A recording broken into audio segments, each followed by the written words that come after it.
Welcome, welcome, welcome. Whether you're watching this live or you are watching it on the recording, I'm so happy that you're tuning in. The gentleman that I am bringing you today is an amazing alumni of A. Philip Randolph Campus High School and the SBI program.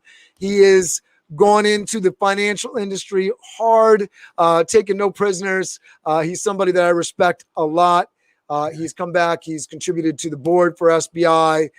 He is somebody that works in his community, strong in the church, somebody that I think you're really going to like to meet. Innis Baah is going to be on with us today. I'm going to get into our theme music, and then I will bring him in, so stay tuned. We got quite a show for you today. I appreciate you for being here.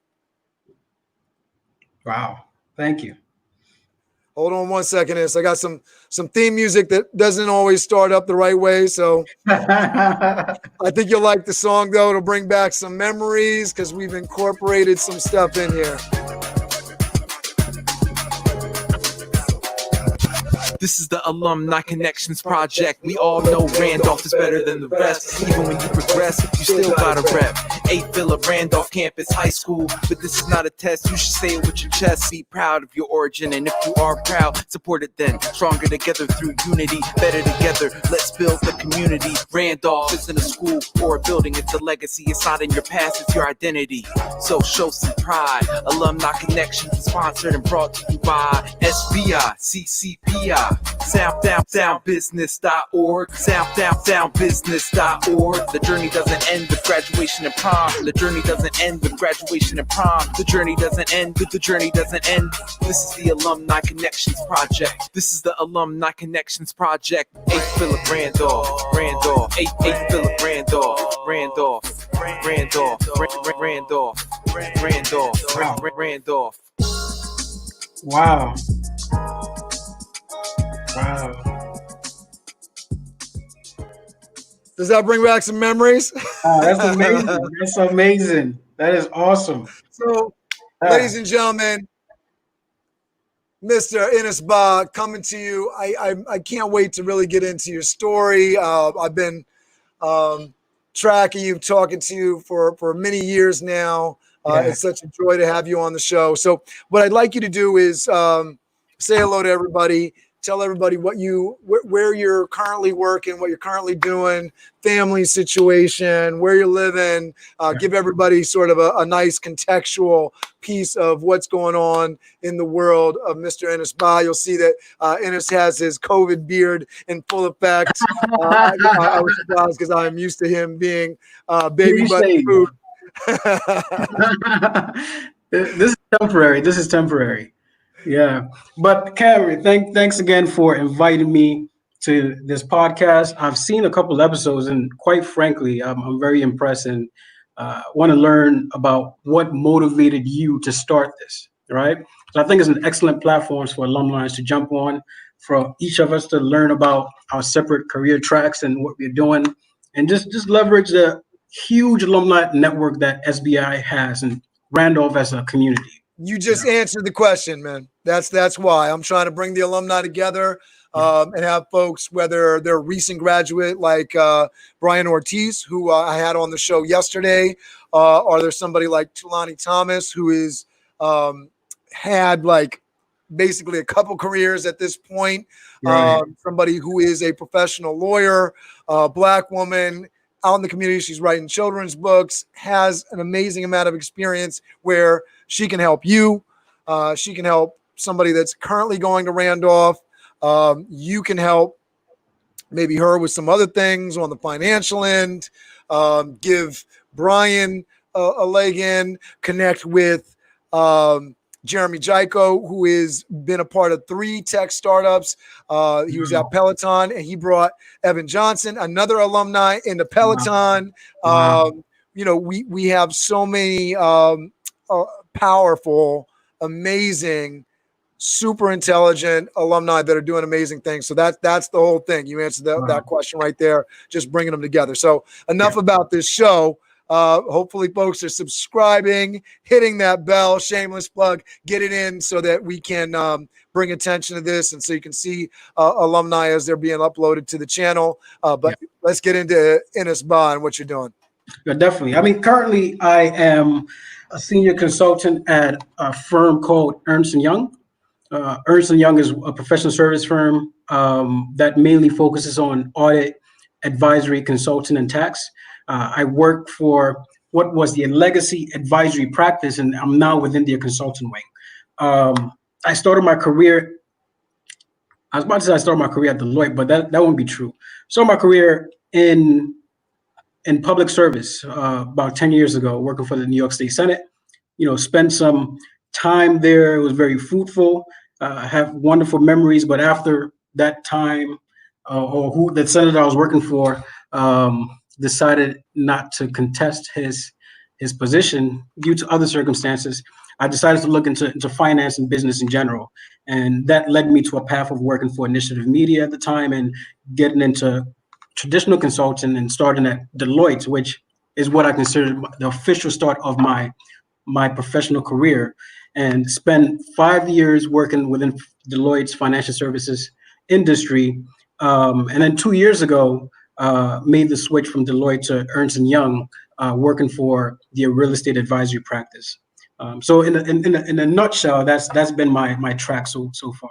And really quick, just before we get into the story, because we're going to go through the Randolph experience and how you got into your college experience, talk about your study abroad program, which is a really interesting story that I think people are going to want to hear. What does the day look like for you right now? And I want to include some of the contextual landscape where you live in. I had the pleasure of attending your wedding. Thank you for that invite. My wife and I really enjoyed that a lot. So we really appreciate you on that.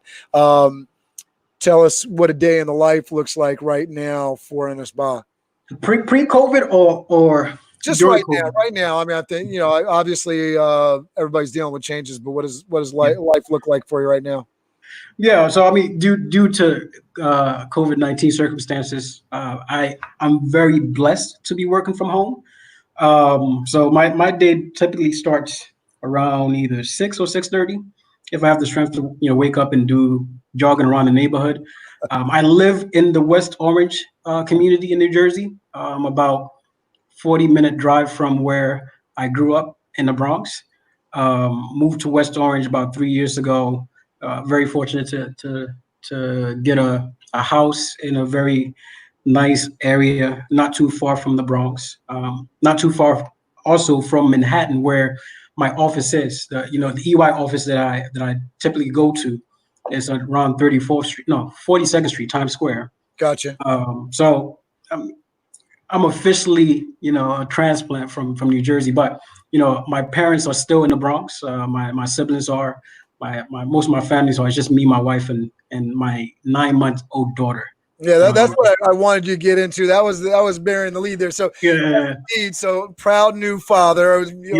Still less than a year old, so I feel okay saying proud new father. Got to celebrate your first Father's Day. Happy Father's Day. I'm officially part of your club because you have 3 or 4. Yeah, I have a pack. So I actually have 5 children altogether. Again, my high school story includes having a child at 19. So I have one older out there in the world, and then I have 4 at home.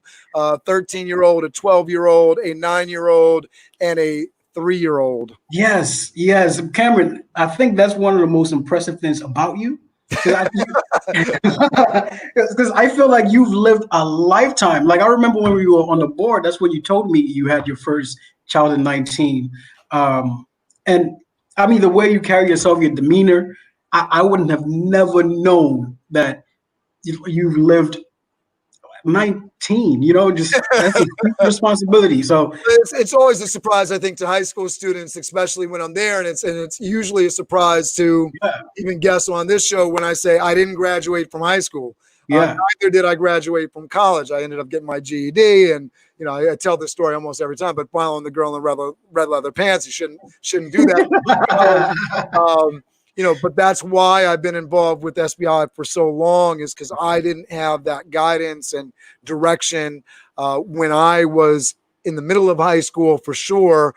And then by the time I interned for SBI in 1996, my senior year of high school, there was already decisions that had been made and things that I was doing that, were far gone. And then, I was more interested in SBI at that time because I was calling record labels and I was doing some of the stuff because we were teaching business and career through the record industry, through music labels and that sort of thing, where we've sort of moved much more to a peer-to-peer. You're involved in a music group, involved in tech production, involved with STEP. We're going to teach you the CPI stuff. You got to make sure you maintain that grade point average. So the program has evolved in great ways over the years, but that was my start. But that's why I've stayed involved, because I'm passionate about making sure that young people especially see all the opportunities. You want to know my start in SBI? Like, I don't know if you know this, but obviously, SBI has a base in Randolph. Yeah. But for me, I stole, or I kind of forced myself in SBI. And I'm not even sure if Mr. Thompson knows this already. So we're getting a little ahead of ourselves here. I want to back up, all right? Because I want to tell this story right, because I love telling the story this way, because it gives everybody sort of a basis of understanding and makes sure that somebody knows, that's maybe looks at your career at Deloitte and now Ernst Young, financial guy. So we're talking about the letters after your name that you're sort of humble on. You don't want to show, but professional product manager. What is it? A certified for the CFE, the fraud examiner. And that just all comes with the trade, right? So listen. And this guy's so humble on it, but Innis Baah is official. He's out in the world. He's doing things. But I love to give people an understanding that you walked the same halls that these kids that are walking the halls these days, A. Philip Randolph did. You dealt with some of the same struggles. So talk to us. Let's go back to the beginning. Let's go back to middle school. Where were you living? I know you were living in the Bronx, right? What part of the Bronx? Where were you going to middle school, and how did Randolph get on the radar for you?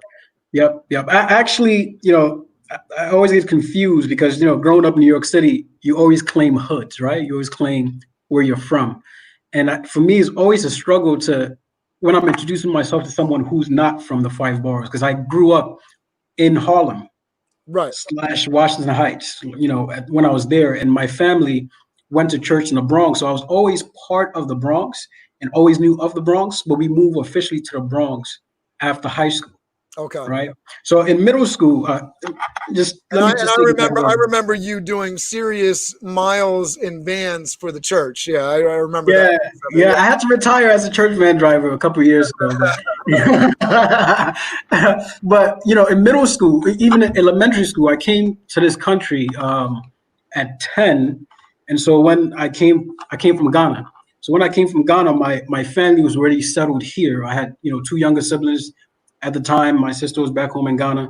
I started at a school called PS 28 in Harlem, 155th Street in St. Nicholas, and spent maybe 1 or 2 months at 4th grade, like the last grade of 4th grade, and spent the entire 5th grade at the time there, and went on to a school at the time, it doesn't exist anymore, which I believe was possibly one of the worst middle schools in Harlem at the time. It was called E.W. Stitt. If anyone is listening and they have any knowledge of this school, E.W. Stitt was the name. I think years down the line, they kind of broke it down into like different floors and different schools. The school wasn't performing well, but literally, the age and the time of the era that I grew up in was, to me, unlike any other, because it was around the time where, the neighborhood was a little bit more active in terms of like gang activity, a little bit more active in terms of, local pharmacists, yes, indeed. Lack of better words. So it was just a lot of pharmacists in front of my front door in the Bronx when I was living there. Absolutely. You step outside and you go downstairs, you see one downstairs, you go to school. I literally, and I always say this everywhere I go, I literally think I had a fight every single week in middle school. Really? Yeah. I can't imagine. I've never seen you as that type of guy. Not during high school. Not during. No, I had only one fight in high school. That was my freshman year with this a senior called James Hicks. But A. Philip Randolph at That the name time, rings a bell. That name definitely rings a bell. you probably know him, and he was a cool guy. But at the time that I went to Randolph, it had a reputation of being quote unquote like the Harlem of Manhattan per se.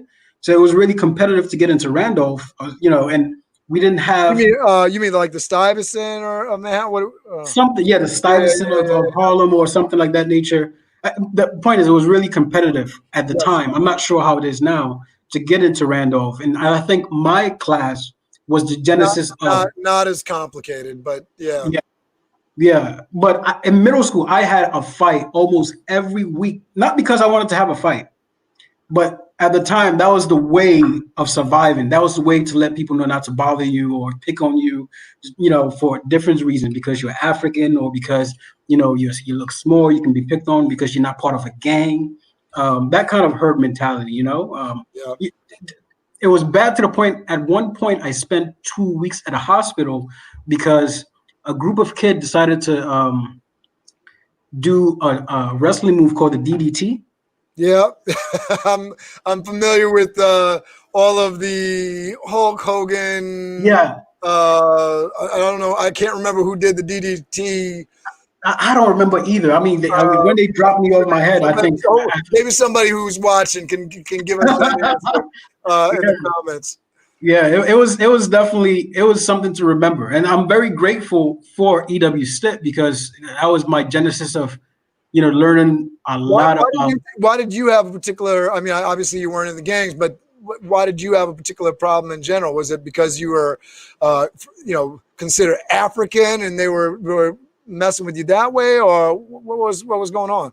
I mean, a number of reasons. For one, it's easy to pick on you when you have an accent, right? And at that time, I guess my English was not as Well, that's what I was thinking. Maybe because you were a little different and you weren't fitting in with the folks the way that they wanted you to fit in. Different. You actually listen in class. You actually try to get good grades. And when I think about it now, it's kind of ridiculous because these are 11 to 13-year-olds. Like, we shouldn't have been on that type of mindset, but we were.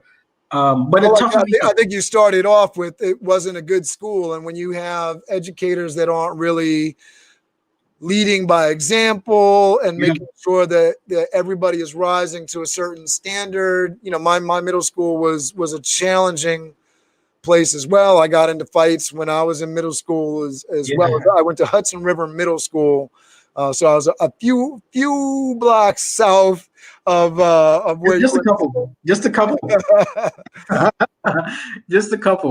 But that was the beginning. But Randolph was for me 180 because it had a different reputation. The social ills that plague many urban areas did not escape Randolph, but for whatever reason, Randolph just had a reputation of, it had its pockets, but you can also be part of a different type of community if you choose to. What was the feel when you finally knew that you were going to Randolph? What was your first experience and feeling of entering that building? For one, I remember when I was in middle school, the process was that you picked 3 schools, right? Yeah. Randolph was my number 1. Brooklyn Tech was number 2.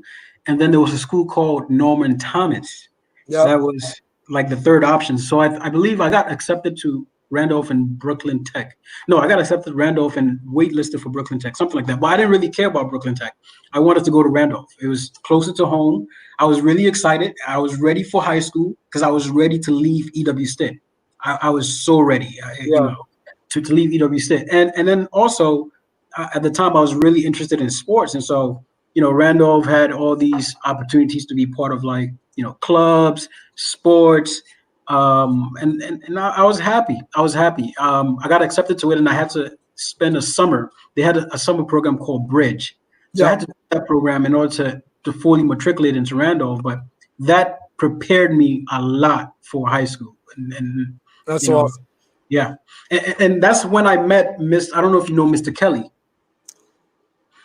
But Mr. Kelly he was an English teacher at the time, but right now I believe he's recovering from COVID. We're all praying over him. He has my prayers. but he's my soccer coach, my English, the bridge program director. Wow. And he ushered me into Randolph in a great fashion that I'm That's forever. awesome. Yeah. So tell me about now. You're in Randolph. You're leaving the challenges of middle school behind. What is your feeling as you're getting into freshman year? And shout out to Kelly Downing. Is that who you're talking about? Kelly Downing? No, Kelly Downing is the tall black man. Yeah. So he's here. He just said proud of you, Innis. But I was like, because I know that's who I first thought of when you said Kelly, but I don't think he. No. He was awesome. He was awesome. I remember him being so magnetic in high school because all of us looked up to his him. personality.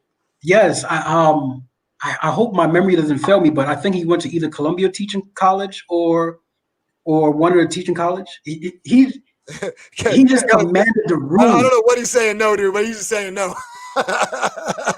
On the chat. Yeah, so we got comments on Facebook. Kelly said it wasn't me. No. I remember Kelly. You quoting Shaggy now? What's going on? Okay. So my memory is failing me, but I know he came with. Well, correct me. Did you come with a music background?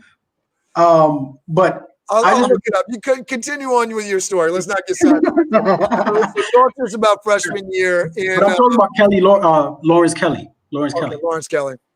Yeah. So, intro to freshman year. My biggest thing coming into high school was that I didn't want to fail. I wasn't really sure if I measured up at the time. I wasn't really sure if I would do well at Randolph because academically I felt I was prepared, but I wasn't really sure if I was prepared. Right? Academically, I wasn't really sure the challenge ahead, and that's the same thing that I had before going to college because of all the things that you hear. Right? High school's hard. You have to take the SAT.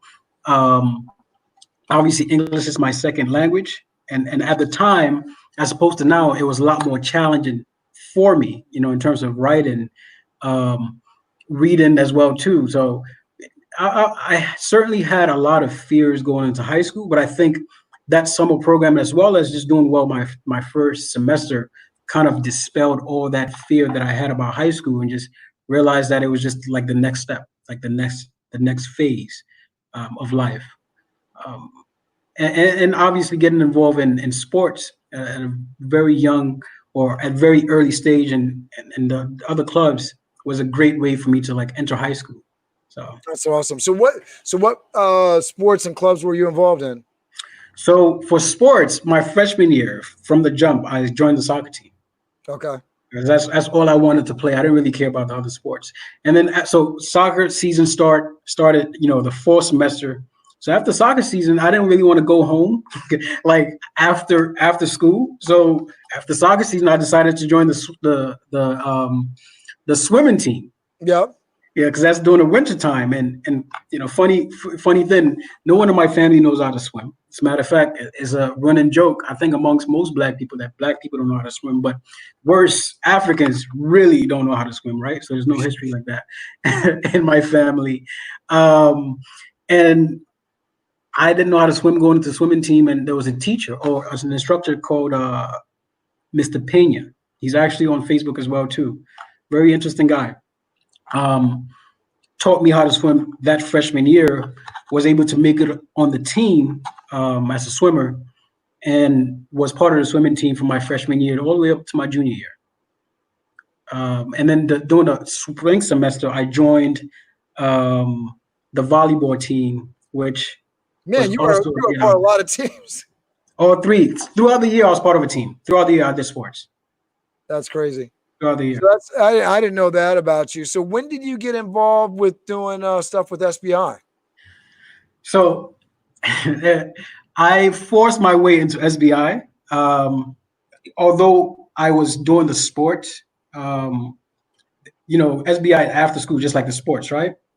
So SBI, I always knew it was after my freshman year. So my sophomore year, junior, and senior year was active because of that annual dance program that SBI has.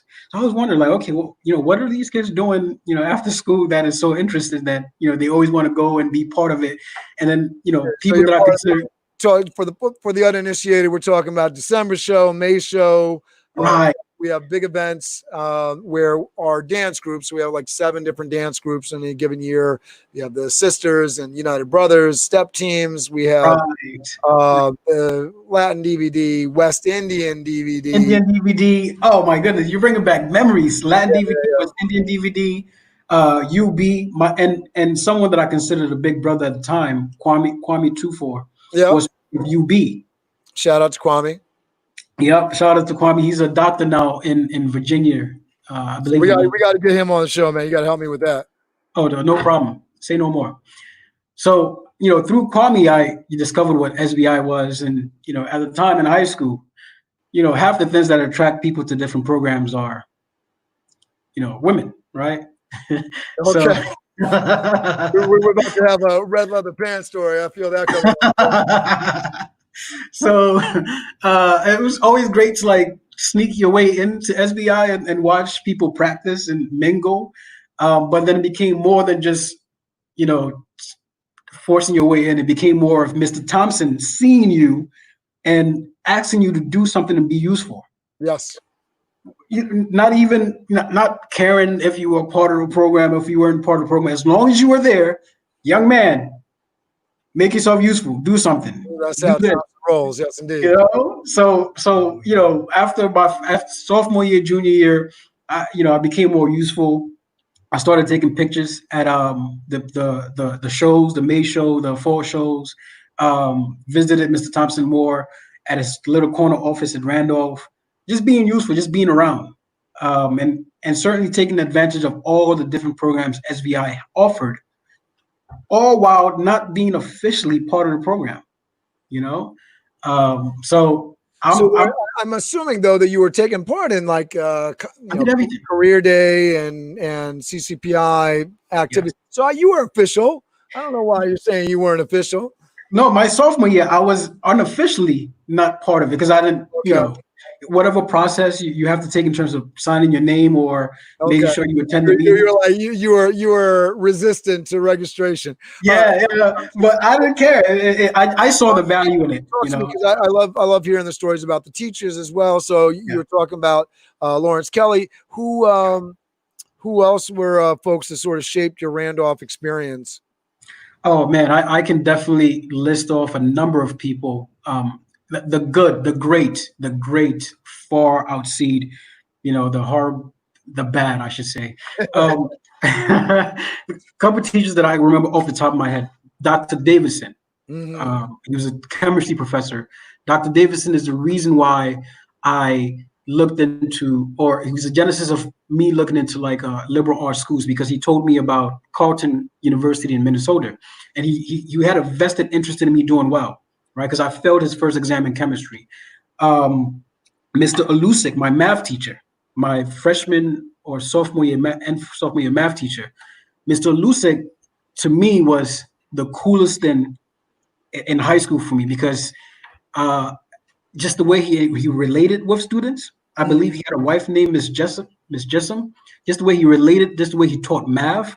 I'm not particularly a math student or math person, but he made it so easy for me to understand. Which is why you went to a career in finance, right? Finance, right? Like I avoided all this time and then just got back to it. Mr. Lusick, Miss Honore, who was my earth science teacher, may she rest in peace. She passed away a couple months ago. Miss Honore, obviously Mr. Thompson, comes to mind. Mr. Garrick, my econ teacher, was very, very instrumental. Miss Franklin, very instrumental. Mr. Williams, my history teacher, the best history teacher that I had. He made the class funny, very relatable. He had a sense of authority in his voice. May he rest in peace as well too. I know he passed away many years ago. I also took classes with Mr. Fry, who is a legend at Randolph as well too. Tag Mr. Fry on this. It's so great for you to talk about teachers, because a lot of times I'll get through these interviews and we haven't mentioned not one teacher. And I know that for some folks, and particularly the education part of high school, is like the last thing they think back to and remember. But I know that teachers really do shape our lives, and you spend so much time in the classroom. And while they're I'm sure in every kid's high school experience are going to be teachers that aren't their favorites, the fact that there are folks that really do shape our minds and shape our perspective on the world is an amazing thing. So I'm so happy that you did speak about the teachers. Thank you. So we were spoiled. Talk to me about junior and senior year. You're marching towards the end of the high school chapter. What was going on junior year? Were you getting prepared for senior year? And then talk to us about senior year and what was going on with college applications and all that jazz. Sure. So as we all know, junior year, as we all hear during our freshman and sophomore years, that is the most important year of your high school career, and certainly played out to be the case for me as well too.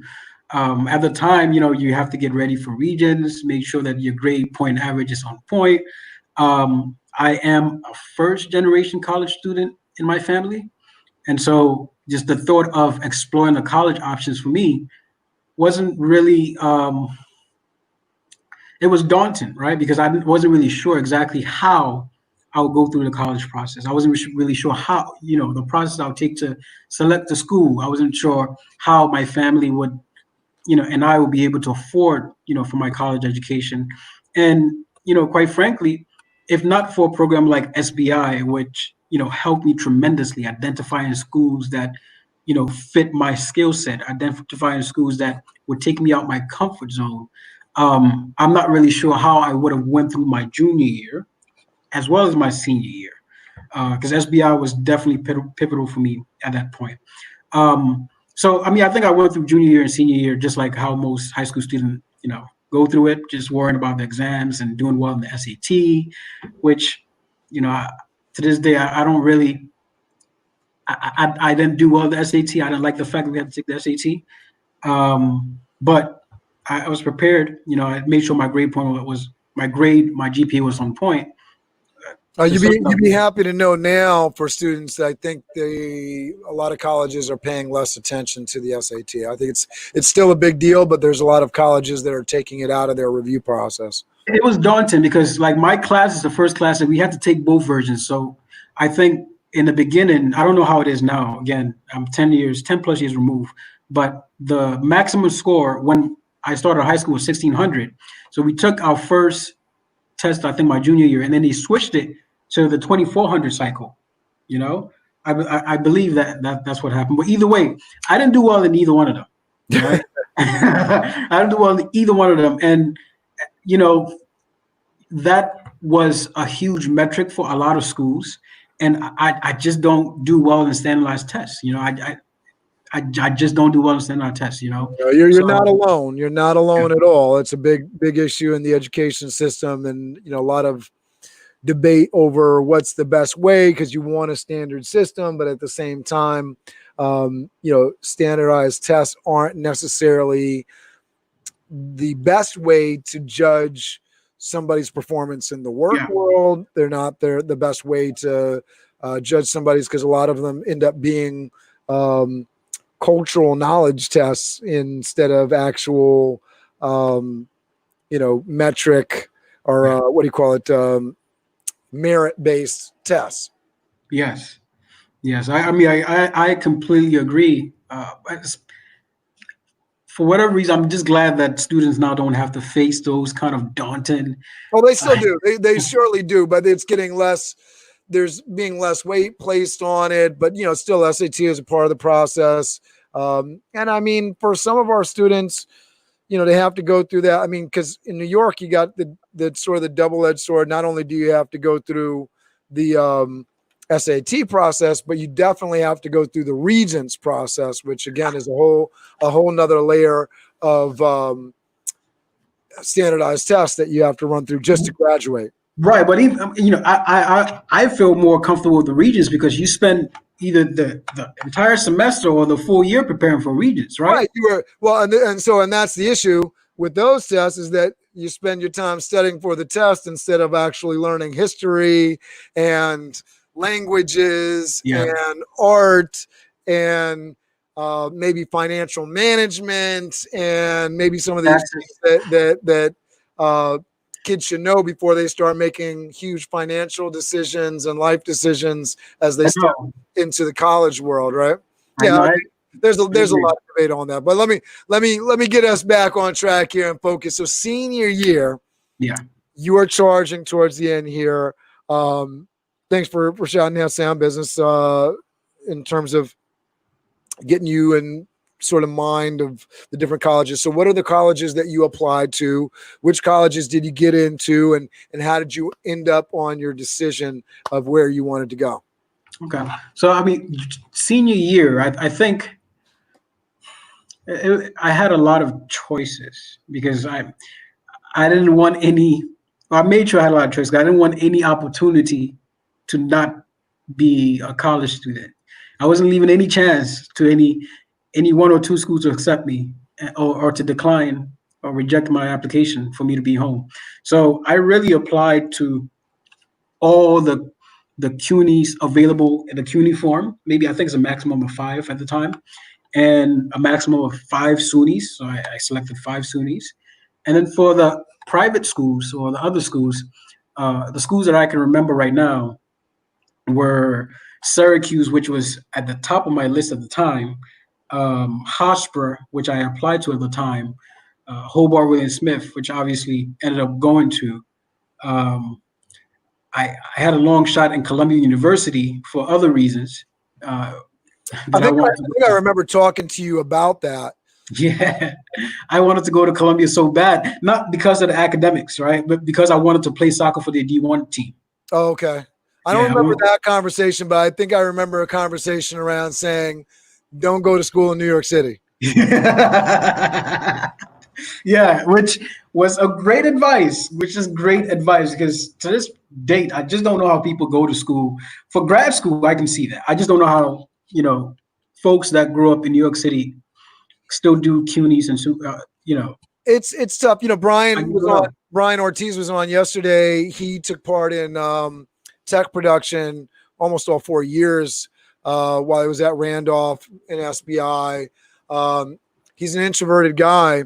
And I know he had a tough time with the living situation. And, he graduated. He graduated from City Tech. There's students that'll go across the street to City College and graduate from City College, and more power to them. I was telling Brian this, never going to knock somebody for getting a college education. But the reason we're going to tell somebody to go outside the city is because statistically and from a educational point of view, from a networking point of view, we're looking for you to get that experience much like you received, so you can talk to it. But you got to have the grades. You got to have, parental, parents got to be on board, especially with immigrant families. It's very difficult to get them to sign off and let their son go a few hours north where they're not close by so that they can help with the family and make sure that they're going to church on Sundays and all the things that go along with those aspects of life. But as we're going to get into, so what pushed you? What was the final thing that made you decide on Hobart William Smith colleges? Well, so for one, prior, applying and to all these different schools, I had attended and one of the CUNY programs that we had, where you can take 1 or 2 classes during my senior year. At City College. At City College. Yeah. So I think it was either my junior year, spring, or fall senior. Either way, it was a huge eye opener for me because it just wasn't it, right? Because I sat in one of these classes and the level, it just wasn't competitive enough for me. right? Like bottom line, it was not competitive enough for me. That's But huge. And I think that piece of advice is like go and see what a city college class is or a CUNY class is, because that's something that's probably, especially if you're challenging yourself. What was your GPA in high school? it was 87 point something, which for whatever reason, to this day, I don't really know why. Like my GPA was good enough, but it shouldn't have been that good to rank me 15th in my class. If you really think about it, right? 87 GPA should rank you maybe in 100 or I whatever. didn't even know they do rankings like that in Randolph, but I guess they do, right? Yeah, they did at the time, and I remember vividly. I ranked 15th or something like that at Randolph. So I did well academically. I took all the AP classes that were available to me, and That's that. that's probably why your GPA was. Classes are not easy, and that's one of the things when we're talking about Randolph and the fact that it's a big school can offer things like that. That's amazing. Yeah. So sorry about that. 1 second. You're good. You're good, Innis. Nothing's wrong on our end. Can you hear me, Innis? I can hear you. I just hope this doesn't restart while we're on it. Oh, okay. Well, I don't see anything, so you can keep talking. We're good. Yeah. So I had my introduction to Randolph was really weird, right? Because at the time I was looking for schools. I obviously had the counsel of Mr.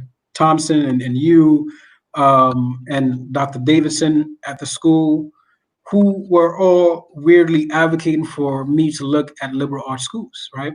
Like the term liberal arts in general in high school was just foreign. You don't quite know exactly what liberal arts mean.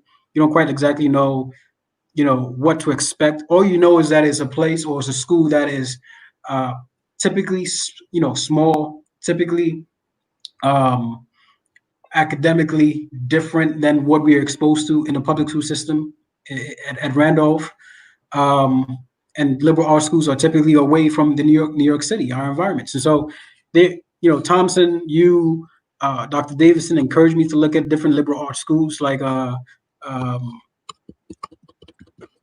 obviously Hobart William Smith, the school in near Albany, Vassar, I believe, Skidmore, Williams, those type of schools. And so one time we had a college recruiter. We had a college fair, and the college recruiter came. And so, we had all these different schools, the CUNYs, the BIT schools, the Delphis, and all the students were standing at those known schools, right? And there was this one guy that was standing at the Hobart William Smith place. So I went to speak to him, and he was surprised as to why I came up to him. And so I'm like, hey, tell me more about your school. That's not the response I would expect from a guy that's sitting there trying to recruit folks to school. Yeah. All right. Because everyone is at the other schools, the well-known schools, the Syracuse, the Delphi, the Hofstra's. And no one was at the table. And I really took an interest at the Hobart William Smith. And the only thing that I would pride myself on in regards to Hobart is that I believe I'm the first person from Randolph to go to Hobart. Is that right? I believe so. That's crazy because we've had a bunch since you for sure. After me, I know we've had at least, I know Joshua, Juliana, at least Denise. I know we've had at least up to 10 students from Randolph. We've definitely had quite a few. If that's true, that I'm sure that that's probably right. And if it is, you definitely started a trend there because we've had many, many students attend Hobart since you. That's my life accomplishment. If I didn't do anything in life, I was able to, open the floodgates at that school for, A. Randolph alums. And so I spoke to him. We kicked it off and we exchanged information. And he challenged me. He challenged me to come and visit. And at the time, I was a little bit skeptical, but I accepted the challenge. I went up to visit November of my senior year. Went up to the school. Had an interesting visit. And leaving campus, I swore to myself that I would never go back to that school. Great visit, but I'm not going back. And came back, had that conversation with my parents and obviously with, some of the counselors, Mr. Brennan, and they spoke very highly of the school. So I didn't really understand. Like, I've never heard of a school called Hobart William Smith. I went on campus and I literally did not see many people that looked like me. Of course. In the middle of nowhere in New York State. It was a 6-hour drive away. I didn't have a car, so I'll be taking the bus there. It was just a different world. And so I think I was justified in saying to myself that this is not the place for me, right? Like, I need to go to a school away, but maybe 2 hours away would help. I need to go to a school, but maybe a school that was, quote unquote, more diverse in terms of pigmentation would be helpful. But I didn't think about the upside. I didn't think about the possible network that I'll be joining going to a Hobart William Smith. I didn't think about the impact in terms of education, sitting in a classroom your freshman year where the max number of people is 10 or 15, right? Something that is not at A. Philip Randolph, where the minimum is 20 or 25 in a classroom. I didn't consider the fact that they had access to 30 different countries for study abroad, right? I didn't consider the fact that they had 100 different clubs. I didn't consider the fact that they gave grants to students that want to do community service or start your own different programs. I didn't consider the fact that you can create your own major. I didn't consider the fact that you can live off campus. I didn't consider the fact that you can do anything on this campus, right? I didn't think about anything besides the fact that it was just different from A. Philip Randolph, right? So once I had those chats with Mr. Thompson and Mr. Brennan at the time, and they gave me the pros and cons, I started thinking, this actually may be a good school for me to go to, right? Now, mind you, at the time, I really wanted to go to Syracuse University. That was my number one choice, right? Because Syracuse has a name, has a big basketball team, and, it was just something that a place I wanted to go to, aside from Columbia with the whole soccer thing. But once I got back my financial aid package, I think the decision was a lot easier to make than any other school at the time. And the school made it easy for me. They gave me the HOP program to be part of to prepare me. They made sure that I had advisors and counselors, and Hobart was just like the best decision that I made, for college. There you are. Oh, snap! That's the end of the ride there, and I love the picture of the alumni on the website. It's pretty cool. Wow, wow, that's amazing. Is that where you got this picture from? That's where I got that picture from. I thought you probably got it from like one of my profile pics or something. That's amazing. Wow. You didn't know that was up there? I totally forgot about it. Okay. So you finally you got your financial aid package, and they took care of you for the most part. Are you still owing money to Hobart? Yeah. Initially, my package, I could have gone to. Let me just say, I could have gone to like a SUNY, Potsdam on a full ride. I could have gone to a number of schools on a full ride, right? But the business case for me at the time was more so, what's the long-term prospects, right? What school is going to give you the best opportunity to be successful in life, right? And it's a hard decision to make at the time, especially if absolutely. It's a hard decision, especially if So what I'm coming from a family. What convinced you that Hobart? I know you had teachers advocating for it, but how much money were you going to owe per year? Per year. So at that time, which was unheard of for me or any one of my family members, the tuition per year was $50,000. So that compared to a city college, which it would probably be around $5,000 to $10,000. But they did give you aid, right? So what was going to be your loan package? Oh no! There's no way I could have afforded $50,000 per year at the time. Right. My mother didn't make $50,000 in a year. Right. My package came out to be. They gave me a 25 grand scholarship, and aid gave me about another 20. And so there were $5,000 left in terms of out of pocket.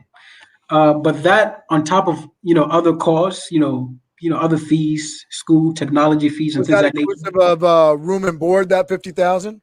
The 50,000 was inclusive of, yes, the 50, it ran up to like 52, right? But the other tuition was included room and board.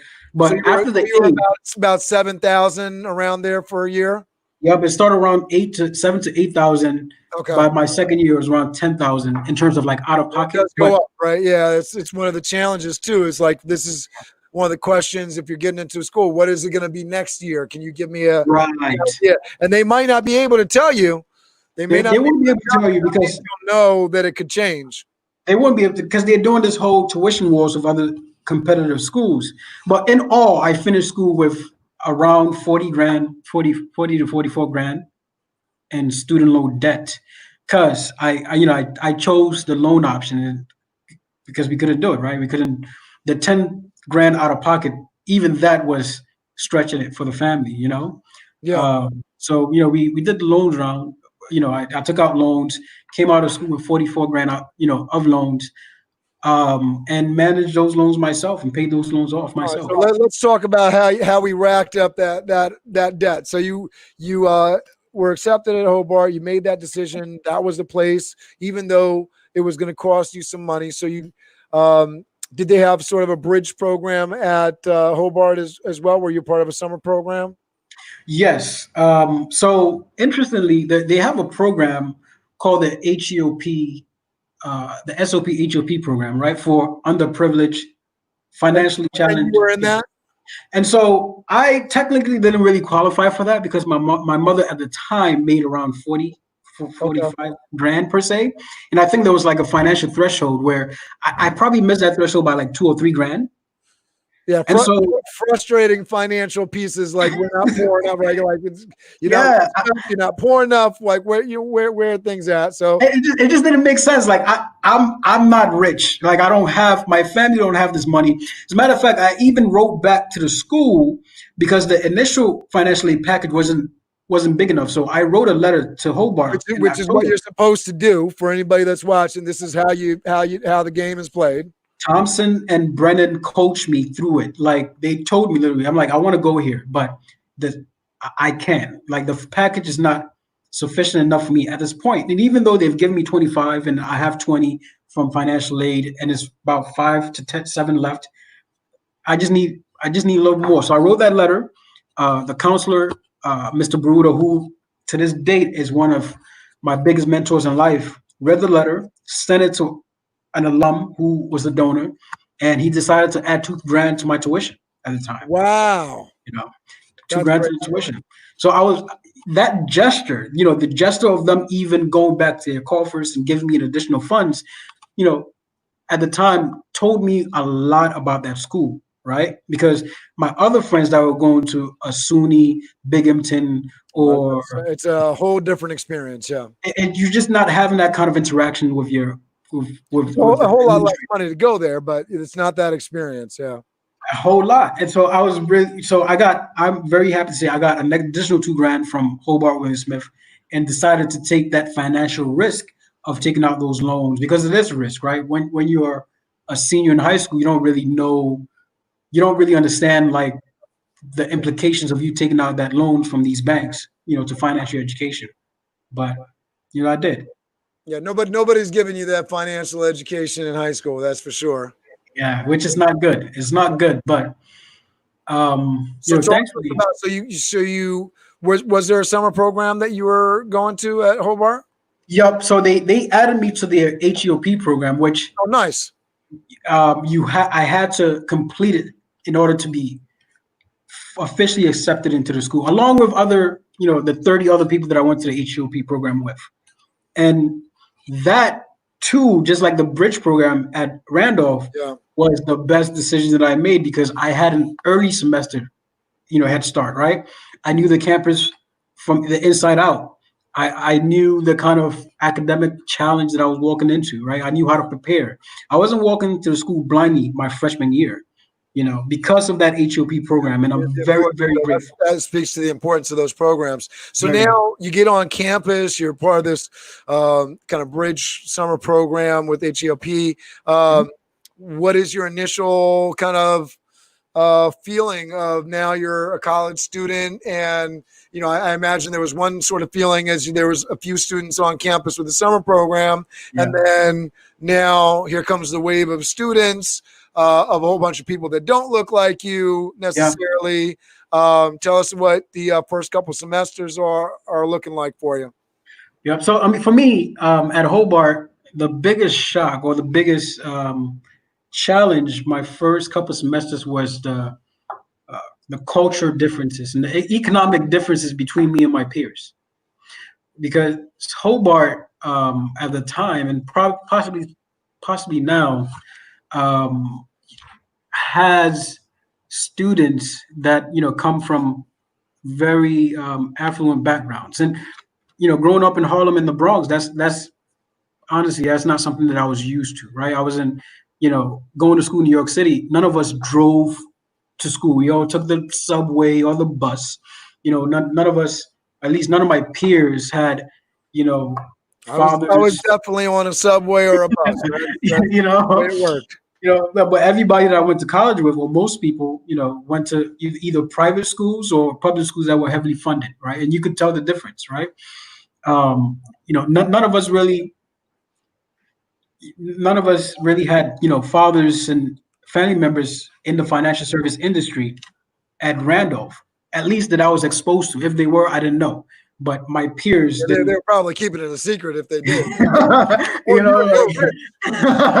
work at a bank? Oh, you got money.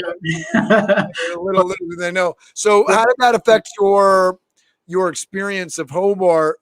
I mean, when I think about Hobart, because we've gone up there and we've done the tours, and so from a sort of a outside looking in, for a student that doesn't know what a school like Hobart offers, this is the view that I have, and we can sort of square and frame it with your actual experience of attending Hobart.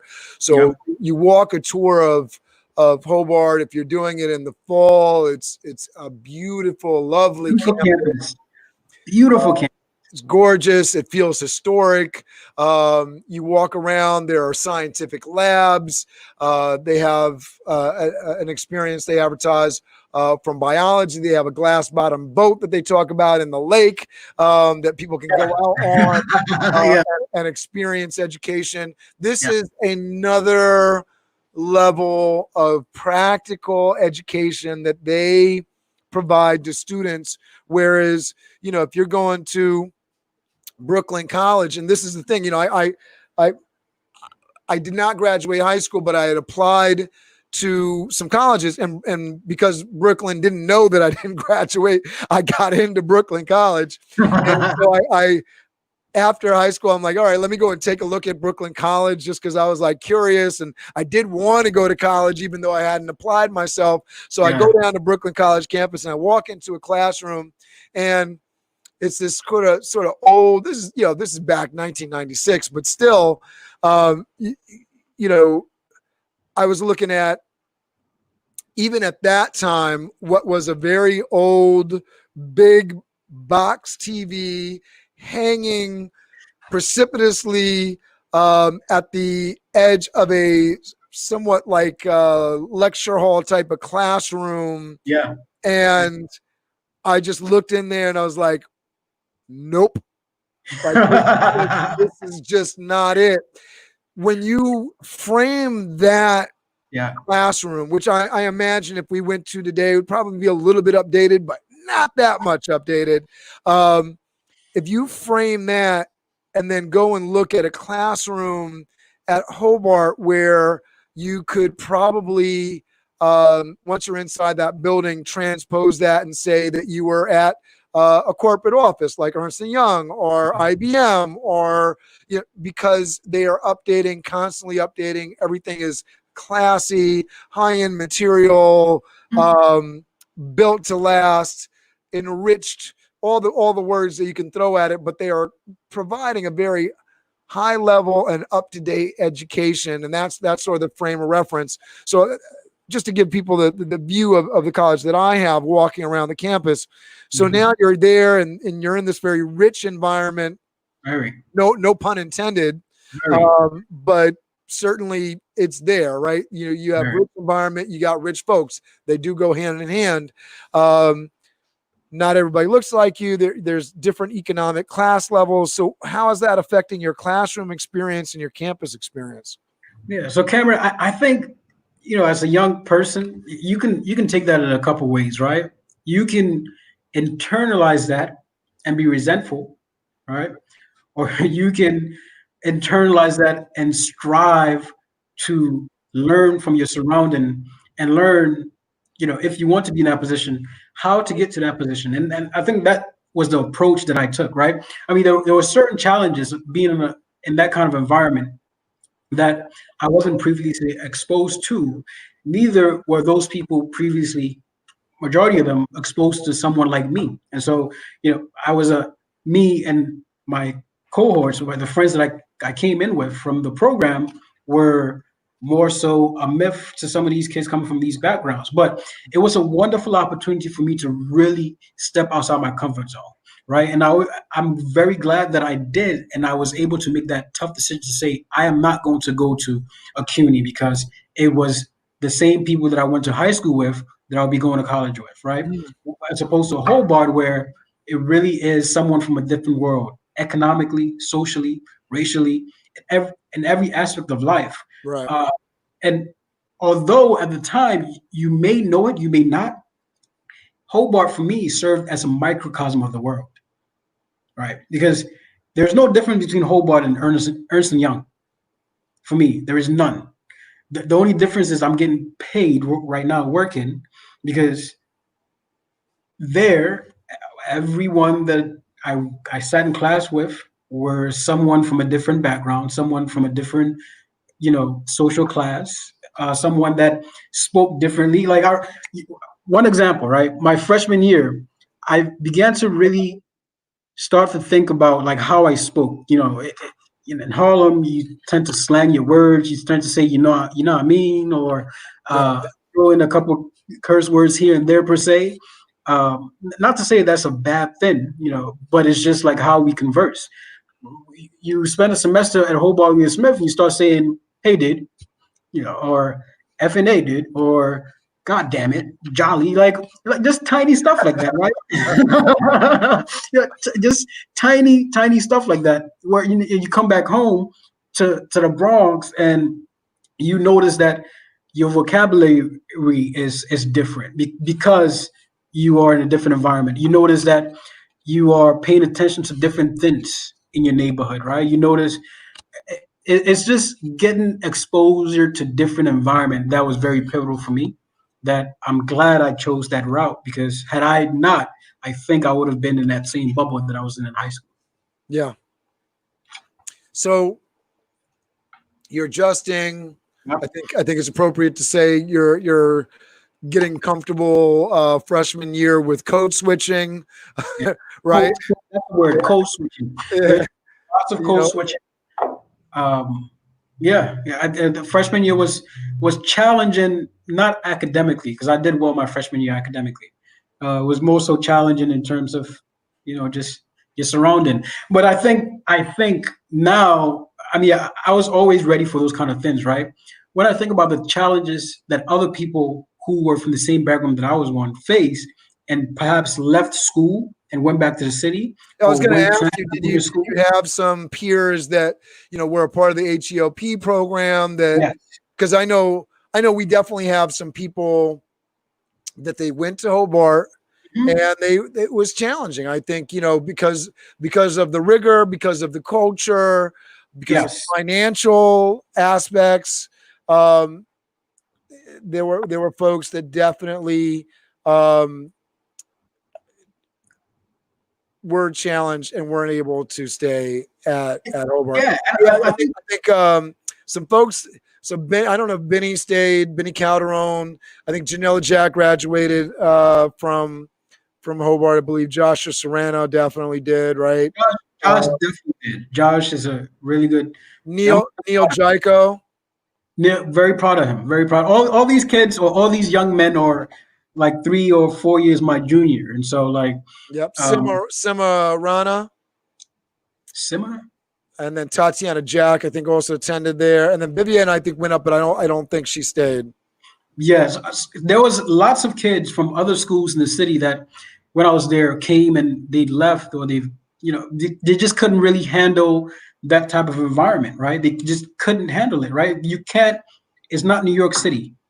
You can't go from block to block. Transportation is not feasible.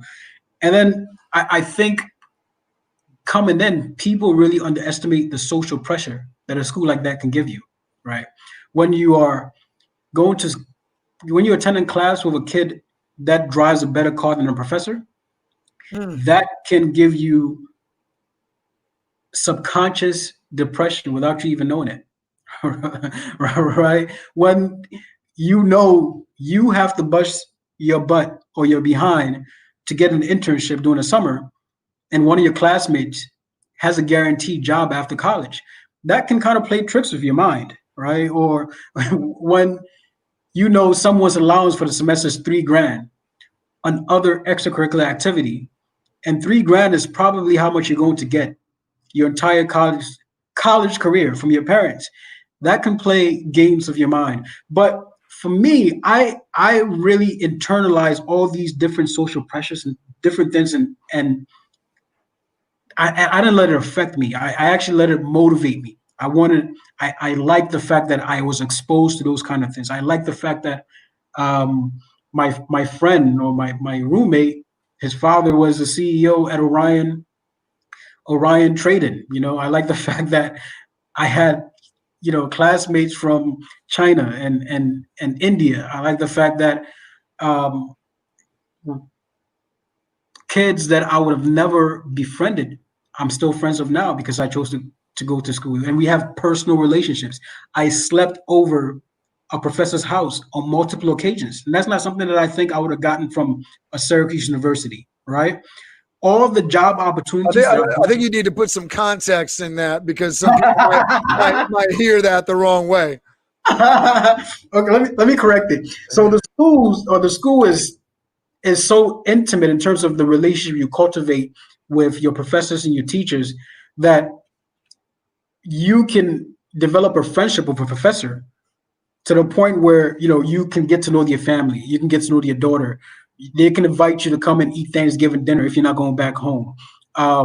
If you're free to them to extend, they probably open your guest room to you during off times. And so there were a couple of occasions for me that I had a chance, and I went to Rochester to hang with one of my professors, Professor Dahuder, professor in history, African history, and one of my other professors, Professor McCorkle, who was also an Africana studies professor. Really get to know them intimately, know their family. And so when I mean sleepover, I mean I think people sound out a little bit better now, because it could have sounded a little interesting if you didn't put the context on it. So these relationships. So let's move through this. So sophomore year, junior year, talk to us about it, because I think soon we get into travel abroad. Yeah, the study abroad program. So walk us through sophomore and junior year. Yeah. So I mean, freshman year, I got my bearings on campus. I really learned the landscape of the campus. You kind of learn school politics as well freshman year, and so sophomore year I was ready to fly. Right. I knew everything like the back of my hand, and so. At the end of my freshman year, I applied to be an RA because that was another way to alleviate some of the financial burden that I had in terms of aid. I was very grateful and got the job as a RA my freshman year.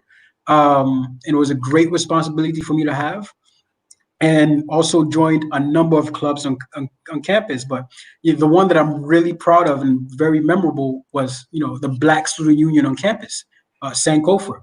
And that provided a platform for me and other students Black, white, Hispanics to get together and talk about, social justice, to talk about issues that, you know, are important in our communities, in our wider community, talk about the kind of challenges we faced on campus amongst ourselves, right? Because it was a form of therapy, it was a form of learning, it was a form of development, right? Those conversations, like those 1 hour, 2 hour conversations we had were very critical to our understanding. These are kind of things that honestly I remember more than the classes that I took. Right. So my sophomore year was great. RA, I had a position within Sankofa, leadership position.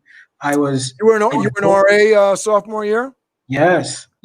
I kept busy. And how was your RA experience? Because I know I've talked to some folks that were RAs and it was a challenging thing. Oh, for me, I had a blast. I ran my ship really well. I had a really good relationship with all the students because they knew what they wanted out of the dorm. My dorm was dirty, and I knew how I wanted to run it. I knew that there was no way. You weren't going crazy with lit candles and drawers on the floor and all that stuff. No. See, my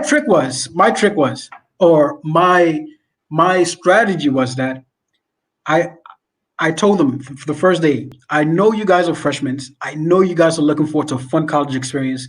I know you guys have been dreaming about that. I am going to be easy on you. I'm not going to shut anything down. I just need you to do one thing for me. Just respect my rules, which are very simple.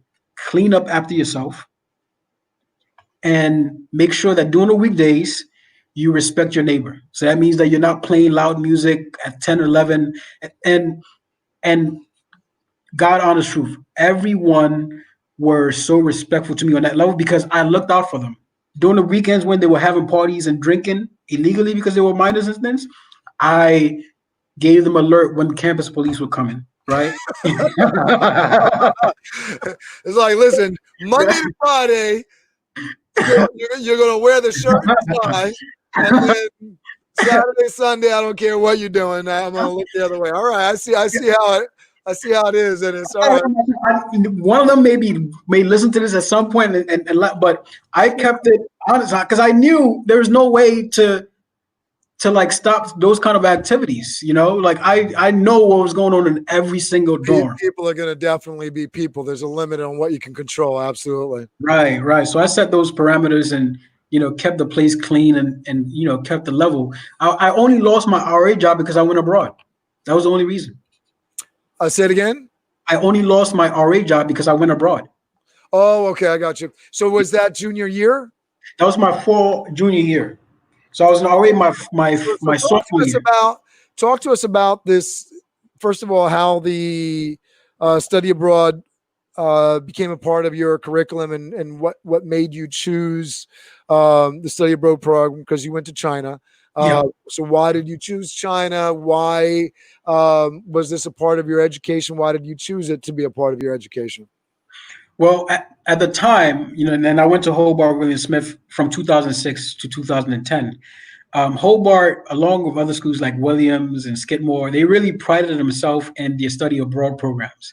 At the time that I was there, they had about 28 to 30 different countries that the students had access to. And I think their percentage of students studying abroad was above 50%. It might be around 60, perhaps, that a student studying abroad. So they really pushed it from your freshman year, but they also encourage you to plan ahead so that you can fit it within your college career in terms of which semester you wanted to go. And so from my freshman year, I had pondered on just the whole traveling abroad, and if I was to travel abroad, what country, and then also if I'm picking a country, which program would help me with my major or completing my major. And so really out of the 30 programs that Hobart had, I really could have went to 15 to 20 different schools because those countries had courses that I can take towards my major. Okay. And so for me, my decision really was based on, once again, taking that leap of faith and going to a place that was outside my comfort zone, just like how Hobart was my first couple years, or was before I went to Hobart, right? So I could have went to South Africa, but then I thought to myself, I'm African. I can always go to South Africa at some point, right? I could have gone to Europe, and I think Europe would have also been a great experience, different culture. Don't want to discredit it, but I thought maybe America is a mini, or America is the cousin of Europe. Yeah, exactly. I was gonna say cousin is a good way to describe it. Yeah. Yeah, so I didn't see the. So something had to draw you to China. So what drew you to China? Honestly speaking, it was kung fu movies. Oh, I did not expect that answer. not because, not that I was going to learn kung fu, or it was the fact. I thought about it this way, right? I grew up in Harlem. I lived in the Bronx, right? At 135th Street and in Amsterdam, there's a Chinese restaurant right down the hall, right? In all our neighborhoods in the Bronx and Harlem, there's Chinese food places that after school, after we play games, we all go and grab Chinese foods. And the fries were something that we always wanted to get, right? I sat down and thought to myself, man, I lived amongst, or we interact with Chinese people all the time, but I don't interact with them outside the Chinese food place. I don't really know or have context to Chinese people outside Jet Li movies and all these kung fu movies that I'm watching at high school that my friend Enoch Kapori always used to send me in cassettes at the time, right? So my only idea about China was through the movies and through the restaurants. And Lord knows the restaurants weren't a really good experience at the time. Just because of maybe the relationship. I'm definitely going to have to ask the question about how the food paralleled. But all right, so you made the decision. It wasn't the food; it was more so the relations that that as young Black men in the neighborhoods we have with the Chinese restaurants. Our only relationship was the transactional base. It's transactional, right?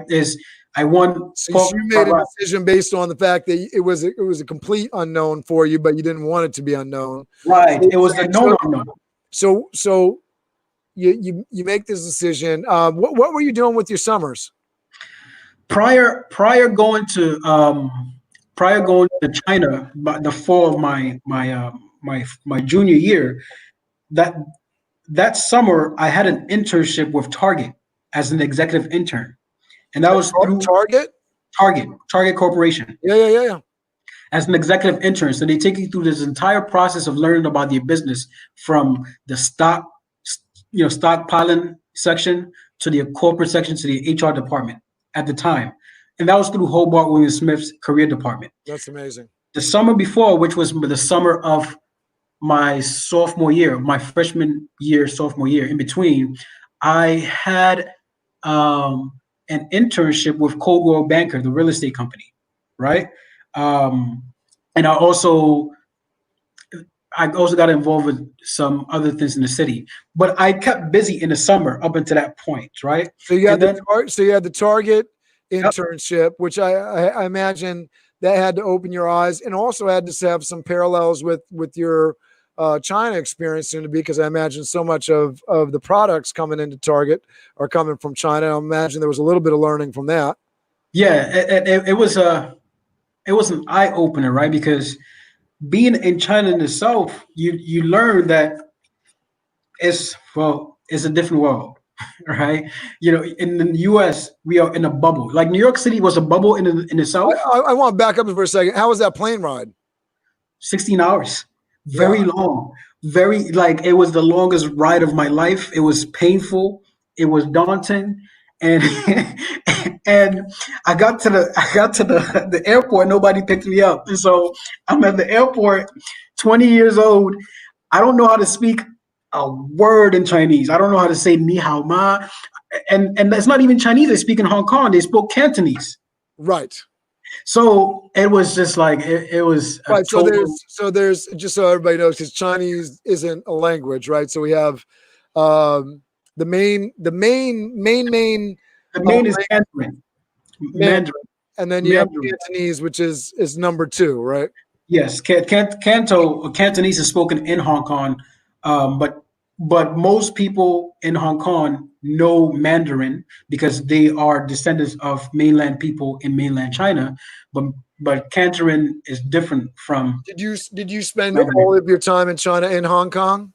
So I spent the school that I stayed in was in Hong Kong. So the semester was spent in Hong Kong, but I traveled in mainland China. I traveled in Guangzhou. I traveled to Shenzhen, which was like a huge place to buy these electronic.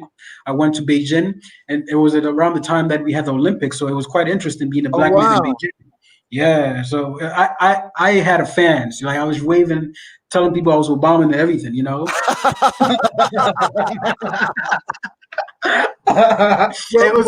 Were you a complete rarity over there? Were you? It was shocking because I would have thought that, you know, Hong Kong is more akin to New York City because they're used to seeing foreigners, but even that they're used to seeing white people. They're not used to seeing blacks, right? At least that was the feeling that I got. But in mainland China, I was more of an oddity, and it shocked me because I would have thought that at the time, because of the Summer Olympics, that they would have been exposed to more people, that I wouldn't be a rarity, you know. But I found myself at times, at the time I had an afro, found myself at times being, you know, picked on by people who wanted to touch my hair or they wanted to like take a picture with me. And it wasn't in any malicious way. It was more so like, oh my God, I see They you. were very curious because they Yeah. hadn't seen somebody like you before. And I took advantage of it. And in a lot of situations, like the restaurants, I got extra food when I asked for it, you know, or, you know, where hostels that I stayed, you know, you get more more better treatment, I guess. They were great for me. They were great. You took advantage of it, right? Because I imagine somebody else might have dealt with it difficultly, but you embraced it. Yeah. I mean, So, especially somebody trying to touch my hair. I'm like, but you know, I had that on campus too. Like the campus was no different. The campus, you know, I still keep in touch with my friends in China. I still, to this day, we still talk. We still have a great relationship. I joined the soccer team when I was in China, for God's sake. wow. Like I was part of the official soccer team of Lingnan And I University. feel like this is new information for me because I don't remember I don't remember soccer in Randolph, and I don't remember, but you know, I saw what I saw, and you know, people shared what they shared, and it was like separate lives. But I don't remember you being a big soccer guy. And now I go out and when my legs don't fail me, I go out and play soccer. I have no idea what I'm doing, but I go and run around, kick the ball. Yeah, no, it was great for me. It was great for me. Like, but back to your original question, why China? Long story short, I chose it because it was different. No, it's great. So talk to me about the time in country. Obviously, you said you traveled around. Olympics were going on. What was the experience like in classroom? Did you learn the language? Were you? I imagine study abroad program. Yeah. Some folks spoke English. Were your classes in Cantonese? So, what sold me on the program was that they told me they spoke English at the school, you know, and Hong Kong would be 95% English speaking. But I quickly found out that was not the case. Even in the classrooms, that was not the case, you know. But I made the best out of it. You know, I made the best out of it. My professors spoke English. Some of them, I took 4 classes. A couple of them spoke English, but you had to pay really close attention. And some tried. They tried to speak English. You know, they gave it their best, and I was really. So it was English, but in deep accented tones of English. Deep accents, and you know, one thing that I learned going to school there was that they also have a different education system there, and I found that to be unique because, you know, we have, you know, in the States we have different stereotypes of quote unquote Asian people, right? Yes. You know, I think sometimes it's good to explore and ask yourself why certain things are certain ways, right? Why are whenever the stats come out, why are the Asian students very well in math, right? Or the sciences, perhaps, or math that I know of. It's not stereotyping. To me, it's more so like being curious, like, why is that the case? For me, one of the hypotheses I came up with living in China, going to school over there, learn how the students operated, were that the school system was very application based. They taught the students how to apply different methods. So it was not a critical thinking based education system. It was not education system that would give you a problem like, okay, how would you solve world hunger? It was more so, how would you what is 1 + 1? That would be application based. And so the students really did well in those types of areas. And I thought back to my education upbringing in the States, where it was more so, let's think about stuff abstract. So I found myself, struggling in the maths and the economics of the world per se, as opposed to this. Yeah, because you're coming from Hobart, which is a liberal arts school, so they're teaching you more about how to think about things rather than what the answer is, like how to solve it. I'm having to read pages and pages of books, as opposed to, the classroom structure there. So I found that to be interesting. But like, my semester there was great. For one, I got involved with sports there. I also got involved with volunteer opportunity, working for a lawyer while I was there, with an organization called Helpers for Domestic Workers. Oh, wow. That basically helped out the immigrants in that country that, for lack of better words, were getting the short end of law, or from the domestic employers who would at times abuse them, or take their passports away and things of that nature. And that was a great eye opener for me to see the other side of Hong Kong. And also got a chance to travel to different places like Singapore, Malaysia, Macau, which is bigger than Vegas. Going to mainland China. Those had to be life-changing experiences as well, I imagine. That was it was. I never heard of Macau. And my 20 years of living at that point, I couldn't believe that I had never heard of Macau, and I knew all about Vegas, but Macau generated more money than Vegas in a given year.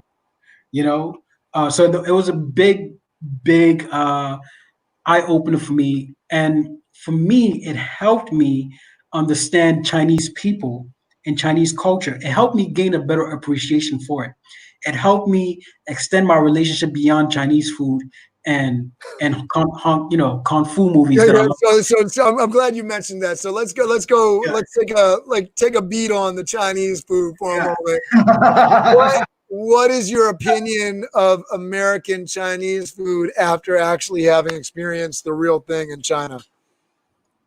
What we eat here is not Chinese food. It's just commercialized food. That's what I've heard. It's not. Whatever we're eating, I don't know what it is, but I haven't really ate much Chinese food since I came back in 2008. Interesting. It's because I know what they eat over there. I know what they're giving us here is what we want to eat. What is your favorite dish that you had over there, and is there any place that you've gone in the States that actually does a good job of replicating mainland, Hong Kong or mainland China food? One meal that I'll never forget, and I still salivate thinking about this, is when I went to Singapore. And Singapore is really unique, right? Singapore is a country that consists of 4 major groups: the Chinese from the mainland, Indians from India per se, the Malays, and then mix here and there. I went to this restaurant that served curry. Okay. Curry chicken and rice, and I love spicy food. To this day, I still salivate thinking about that curry I had in Singapore. It was so good and spicy. It was so good. It was just like at this corner spot that doesn't even look presentable per se, but the food was heaven.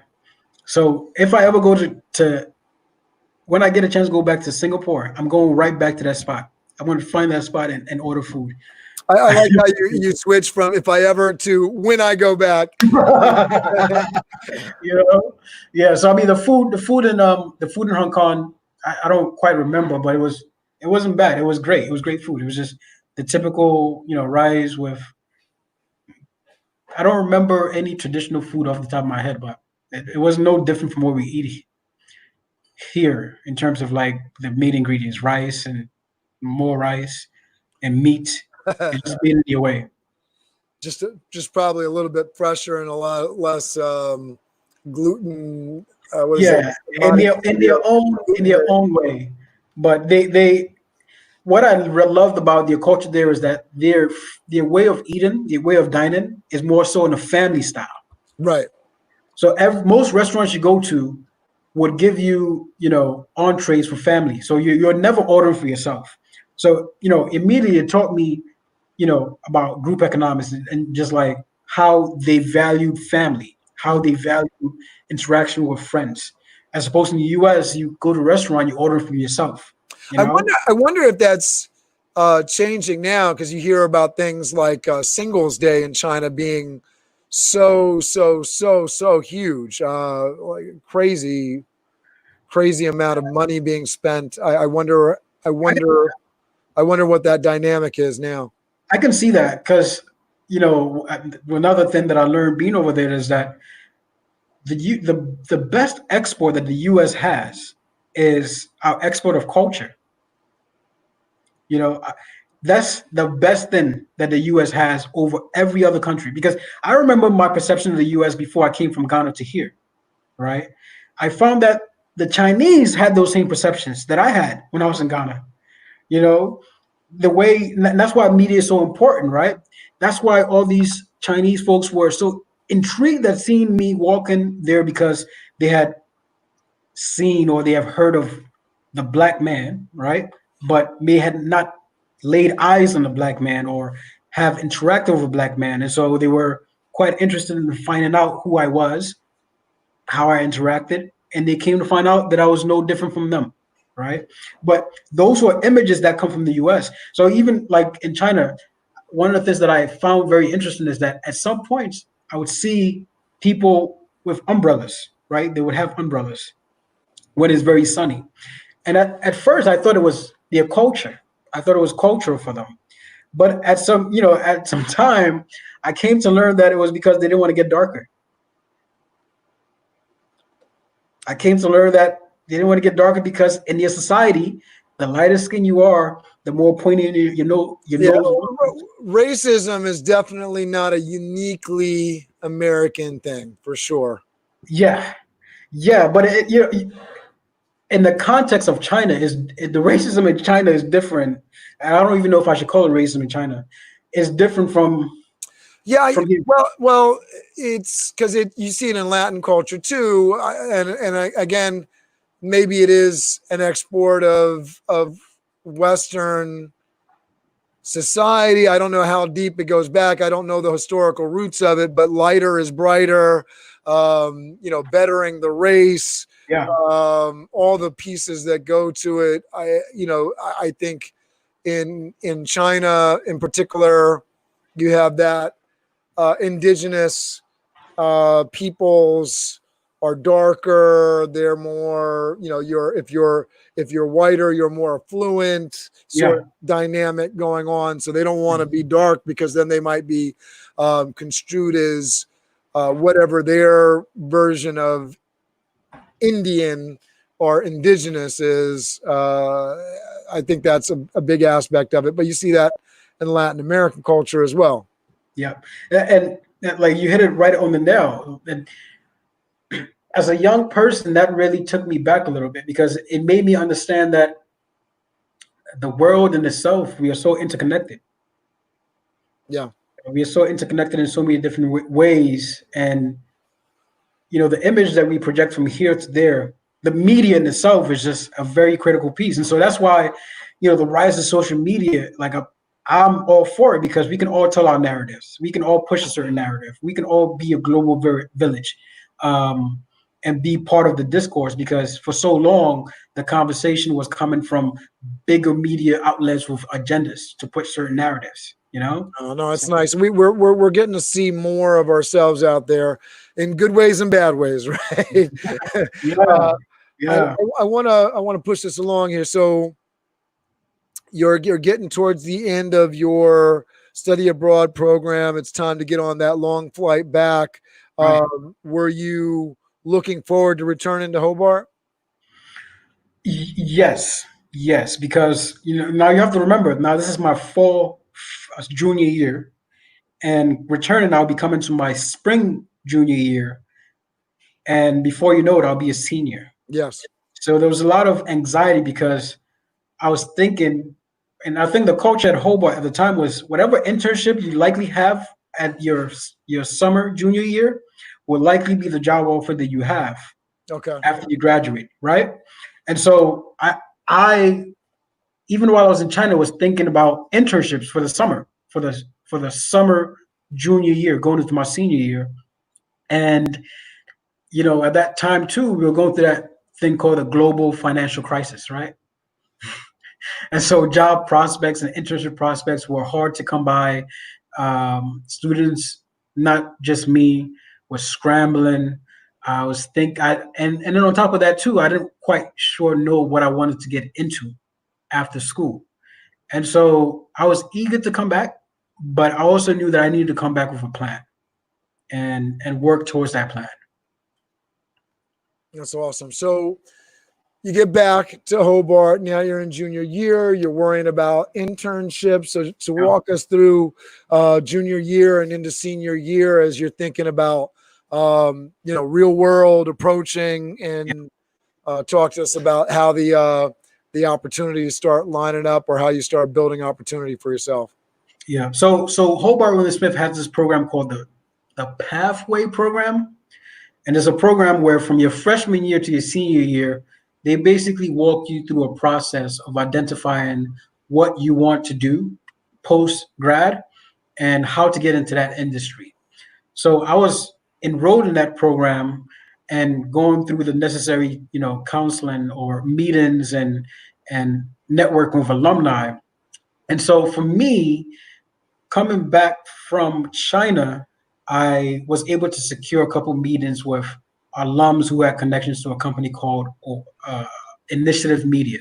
Initiative Media is the number 2 advertising agency under the Interpublic group of companies. I interviewed with a couple of people from Hobart and got an internship for that summer at Initiative Media to be an assistant buyer the summer of my junior year going to my senior year. It was a wonderful internship opportunity because it really taught me the world of media and marketing. It really taught me the different side of ad buying. A business that you normally don't think about when you think about business. And I eventually ended up getting an offer from them some point down the line after school. So my summer was taken care of.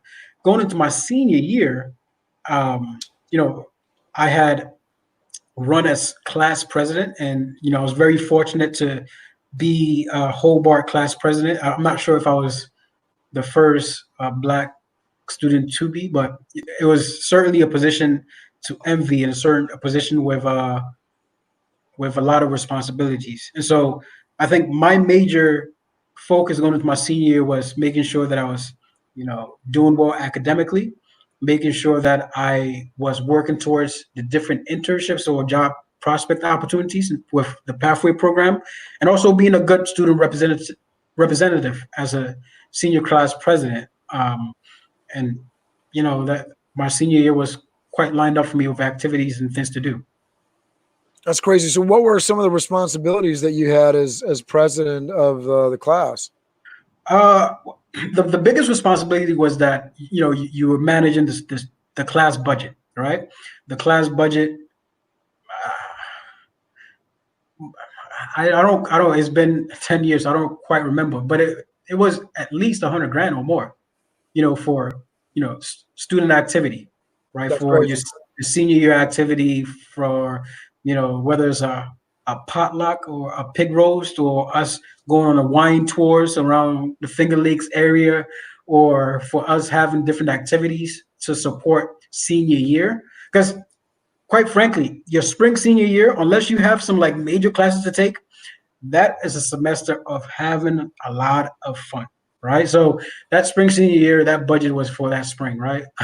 So the responsibility was maintaining that budget, allocating towards the right resources, and making sure that I responded to the need of my class at the time. And I think me and my co-president was able to do that successfully. Because if you remember, Hobart William Smith, this William Smith, which is a women college, so they had their president, and I was the president for Hobart College. So yeah, no, I'm glad you mentioned that, because I was thinking about that as we were getting into talking about Hobart and William Smith colleges, because that's something that I think, when you go on to U.S. World News Report and whatnot, it's not necessarily that's something that's self-evident because the names are smack dab together, but it is colleges. Yeah. All right, so now you're graduating. I forget where LeBron is in his career, but you're jumping into the real world. I'll tell you where LeBron was at that time. I knew you would. That's why I brought it up. So I'll let you talk to me about your thing with LeBron, and then talk to me about what you were thinking as you were graduating Hobart, and now did you already have the job lined up, and what was happening next? Yeah. So like I mentioned earlier, at the time that I was graduating in summer 2010, it was really tough for most graduates because we were going through that financial crisis in the company. We were going through that financial recession. So job opportunities were very scarce for a lot of students, including me. I didn't get an offer from Initiative after my summer junior year. And so I focused a lot on interviewing with different companies. Unum comes to mind, PepsiCo comes to mind. Another thing that I was really interested in at the time was the foreign service, because I had gone to South Korea through another study abroad short excursion the spring of my senior year, and came to learn about the foreign service. And so I was looking at that as well too. And so I was looking at a lot of things, but at the same time, the opportunities were not coming. So I graduated really without a job, right? I graduated not having an offer. I interviewed with PepsiCo. They sent me a nice rejection letter. Interviewed with Unum. I didn't hear back from them. And I was either left with coming back home to the Bronx with no job, going to Hobart William Smith. It's quite depressing, right? Achieving these stuff like student class president, studying abroad, and coming back home with no job. It just wasn't really something that I wanted to face. Or making the best out of the opportunity in the situation at the time and saying, look, you yourself, you don't quite know what you want to do or what you want to get in. So why don't you take advantage of one of these programs or connections that Hobart has and go and teach abroad for a time and come back? Maybe by the time you come back, the job prospects will be a lot, better. Wow. And so I did that and went to Costa Rica for a couple of months and did some service and teaching abroad there before coming back and finally starting my career in the Senate. That's amazing. Yeah. How was the Costa Rica experience? Oh, probably the best decision I made after school, because, a lot of times, people, especially for people who don't get a chance to travel while you're in school, after school, I didn't have any major responsibilities, right? I didn't have a kid, I didn't have bills to pay. And I was yearning for, the China bug had bit me. So I was quite interested in abroad. I had gone to South Korea at this time, and I'm like, okay, now the only place to explore is Latin America. Growing up in Washington Heights and Harlem with all the Dominican kids that I grew up with, it just really made sense for me to go to a country where it's, mostly Hispanics and learn a little bit more about that culture and also volunteer my time. And so I applied to this program called Rustic Pathways, which was a mix of a tourist company with volunteerism. And so tour guides like me would take high school students from the US in a tour around the country, depending on what kind of project you wanted to do. At the same time, I got a chance to teach the locals that I lived in, teach them English or volunteer in different capacity. So I lived in this community in Costa Rica called the Bribri Villages. Quite interesting. The Bribri Villages is a community that didn't speak Spanish because they were indigenous to Costa Rica. but they were from Puerto Viejo and other communities that were Spanish speaking. So I got a chance to really learn the landscape of Costa Rica, learn their history, got a chance to go to Panama, really live a life of consequence, at that young age, and really come back and say, okay, I've had all these traveling experience, China, Hong Kong, South Korea, now Costa Rica and Panama. I think I'm ready for the corporate world, right? I'm not going to have any regrets when I'm in a corporate world thinking, maybe I should have traveled abroad, or maybe this age, Very So, cool. So now you're back home. Did you already have a job lined up at that point, or now were you going out and applying? yep. So now I'm back home. I connected with my mentor, who's still my mentor to this day. His name is Mr. Harrington From Hobart? from Hobart. Okay. I met him at Hobart because his daughter went to Hobart, and we connected there, and we built a friendship. And to this date, I don't make any major decisions in my life, career-wise and even life-wise, without either getting his opinion or consulting on it. So What's his name again? Mr. Harrington. You probably said I was going to say I met him at the wedding. Yes. Yeah. Yeah. So I called Mr. Harrington and basically let him know, hey, Mr. Harrington, I'm back from Costa Rica. I'm really looking to get into the work field. I can either, at the time I had like different opportunities. I could go to Initiative. I had an offer from Initiative Media. Remember, I had interest in Initiative. Right. Or I can try my hand in politics because I had met my state senator in my community, and I had asked him for my opportunity to work under him. What was the senator's name? His name was Senator Pedro Espada. Pedro Espada. Okay. Yeah, if you Google him, it's not going to be a good thing, but that was his name. All right. So we talked about. I don't know anything. Did he get into some scandals at some point or something? Yeah. So long story short, he ended up spending 5 years for campaign or some kind of vote fraud, some kind of fraud, embezzlements. Something to do with like misappropriation of funds. Gotcha. Him and his son. So. That, but at the time that I worked for him, it was a different situation. My capacity was as a community outreach specialist, and I didn't really work under him. I worked for a wonderful lady called Marzetta Harris and Sean Rosenberg.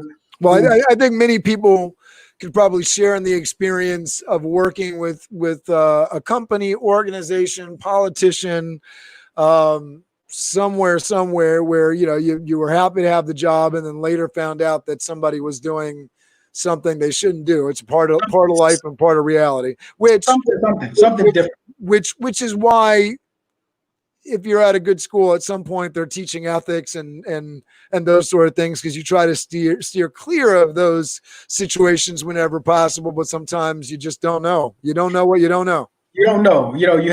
I certainly didn't have access to the funds, but I think the biggest learning experience I took from that was that, as a young man, 22 out of college, working for a state senator was a big deal. And it was a great introduction to the world of politics because I was really interested in politics at the time. But it taught me the value of having a skill. It taught me that if I ever wanted to be in politics,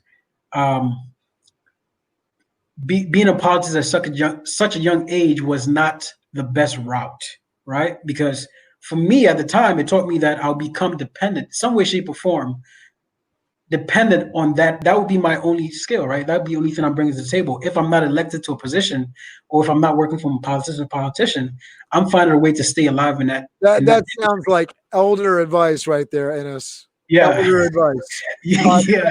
I think about politics frequently. Are you ever thinking about jumping back into politics? I would love to. I would definitely love to have, after my career at EY and consulting, which, I think my long-term goal is not within that space.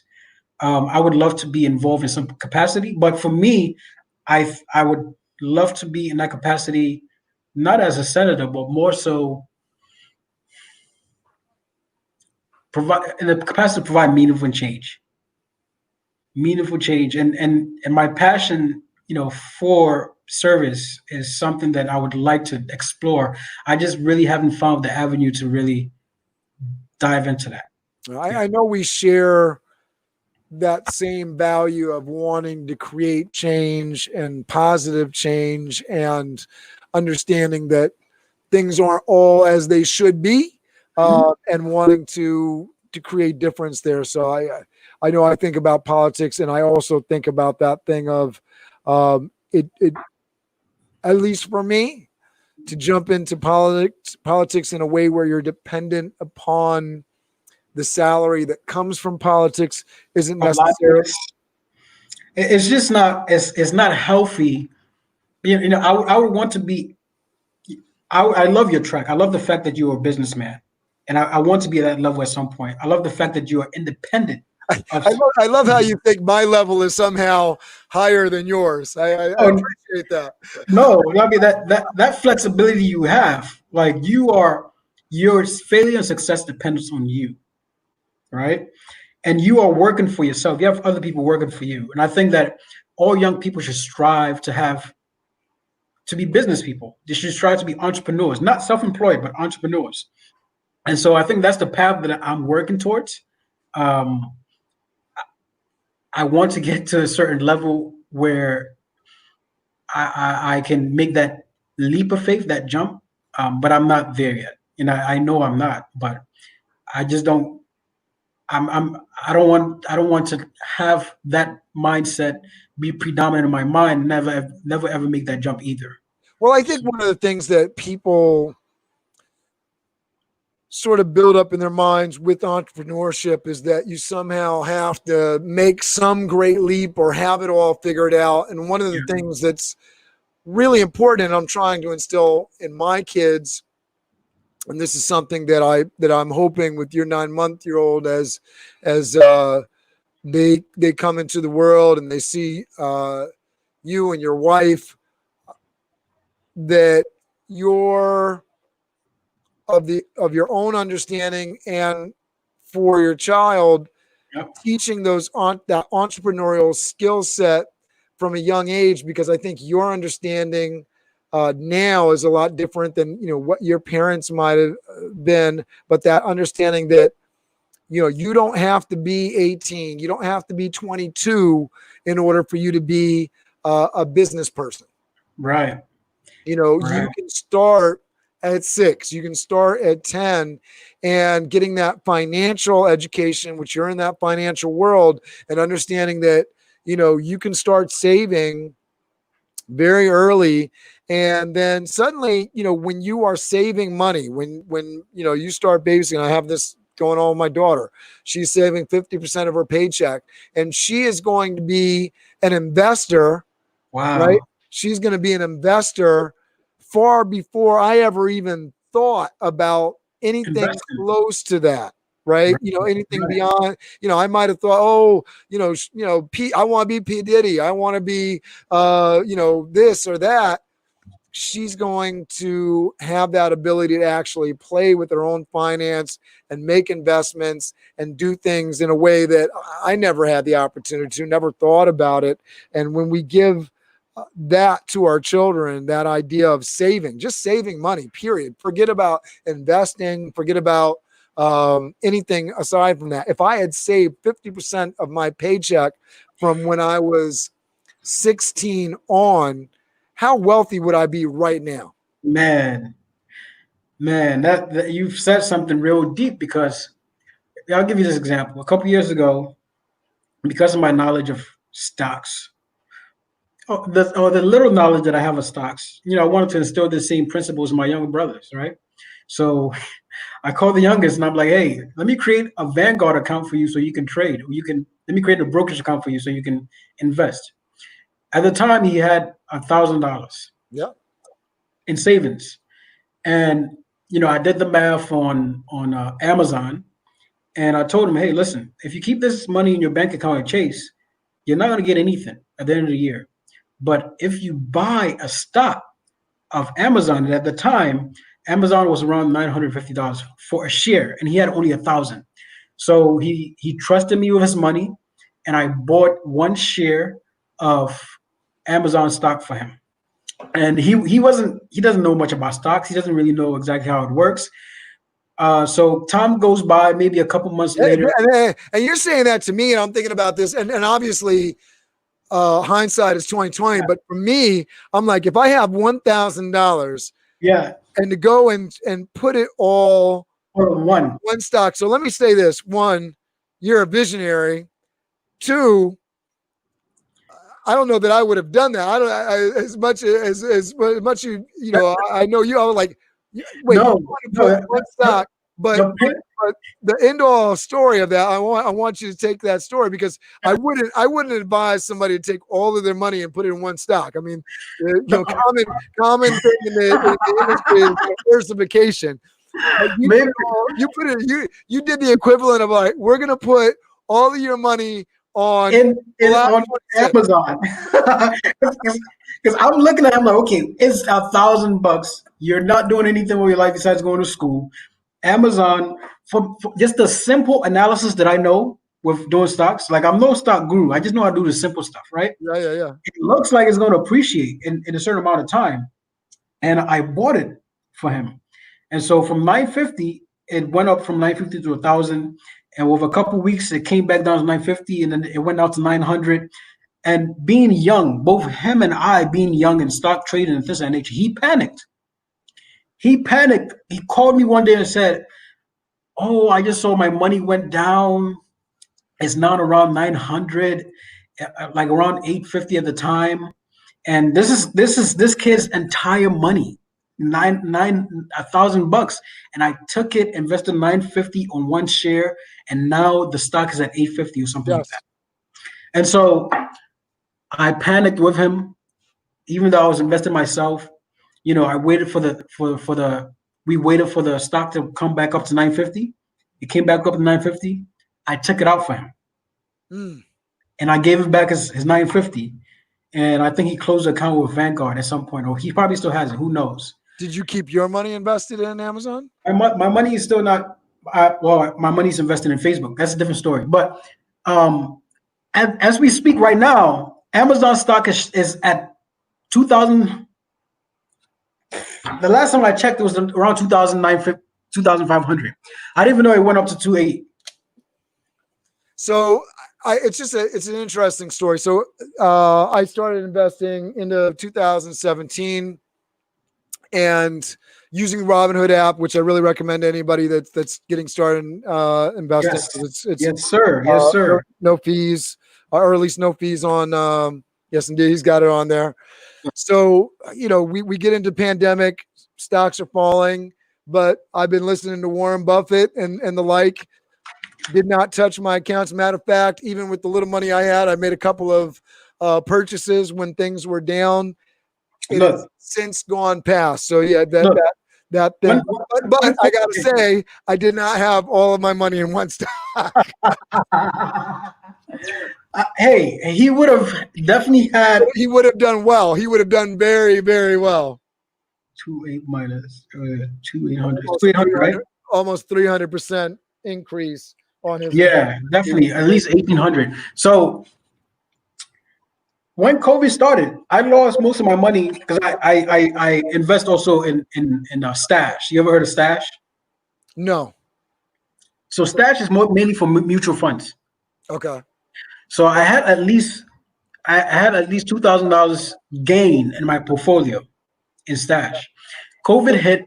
I lost all $2,000 minus another $500. Did you panic and take your money out again? My wife did.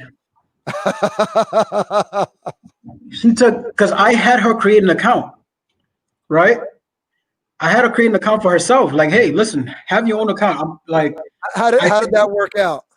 She saw all her money being lost, and so she broke even, not even knowing that she don't have to pay taxes on the gains that she's made, like for some years. Either way, I left my money in there. Now I'm at 1,700. So my money my money's back up at 1,700 in terms of the gain, how much I've gained from that account.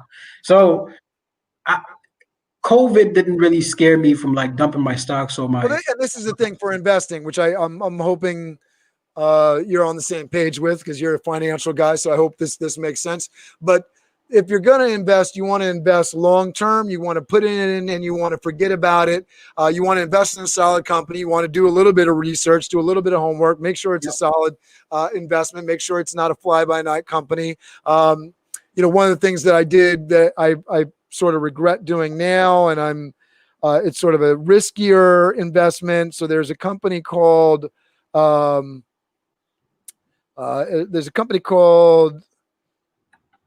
what's the name of it? It's Moderna. So Moderna came out in the middle of a pandemic that they supposedly have a vaccine for COVID. So they popped up. Now, the thing about Moderna is it's incredibly risky because they've never actually sold a product. They have no products on the market. So they've been approved by the FDA? They have no products on the market, none, zero. But it was rumored that they have a vaccine in works and could come to market with a vaccine. So it's one of those things that it's a very risky investment. And this is something that, you have to be comfortable. And if you ever work with a financial planner, it's what's your level of risk? Are you going to invest in something that's risky or not?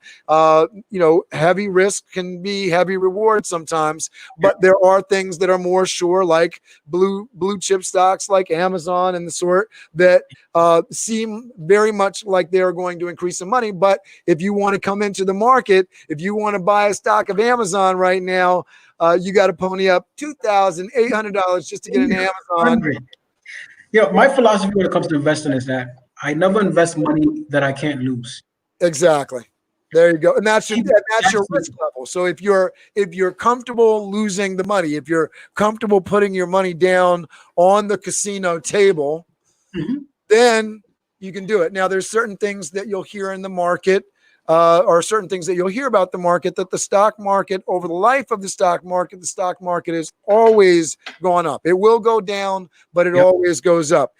That doesn't not mean that every stock always goes up. Right.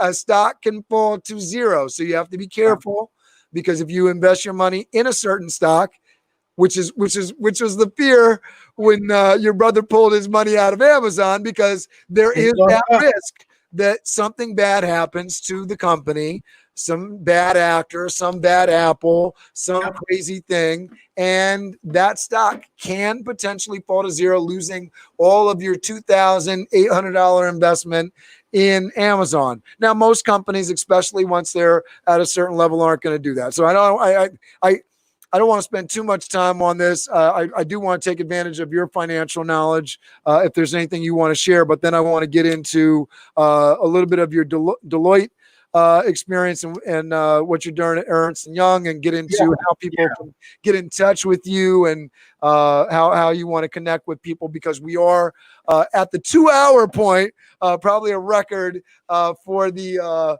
Alumni Connections project. Sorry about that. I love the conversation. I'm sure there's going to be people that rock out and enjoy this. No, sorry about that. But I mean, one last, I guess, I always recommend things that I use when it comes to like personal financing. So we already talked about Robinhood, right? I also have Robinhood. There's a couple of devices that I use that I recommend to anyone who's interested. So I always recommend Robinhood if you're interested in learning about stocks, but you don't really know much about it. You can use Robinhood as a platform to learn. Another platform that I talked about is the Stash platform. Can you see that, Cameron?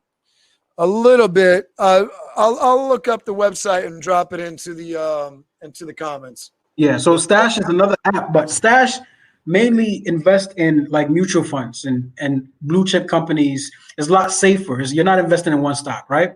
And then the last one that I recommend to any household is Acorn. Have you heard of Acorn? I've heard of it. I haven't used it. So Acorn is basically the piggy bank of investing.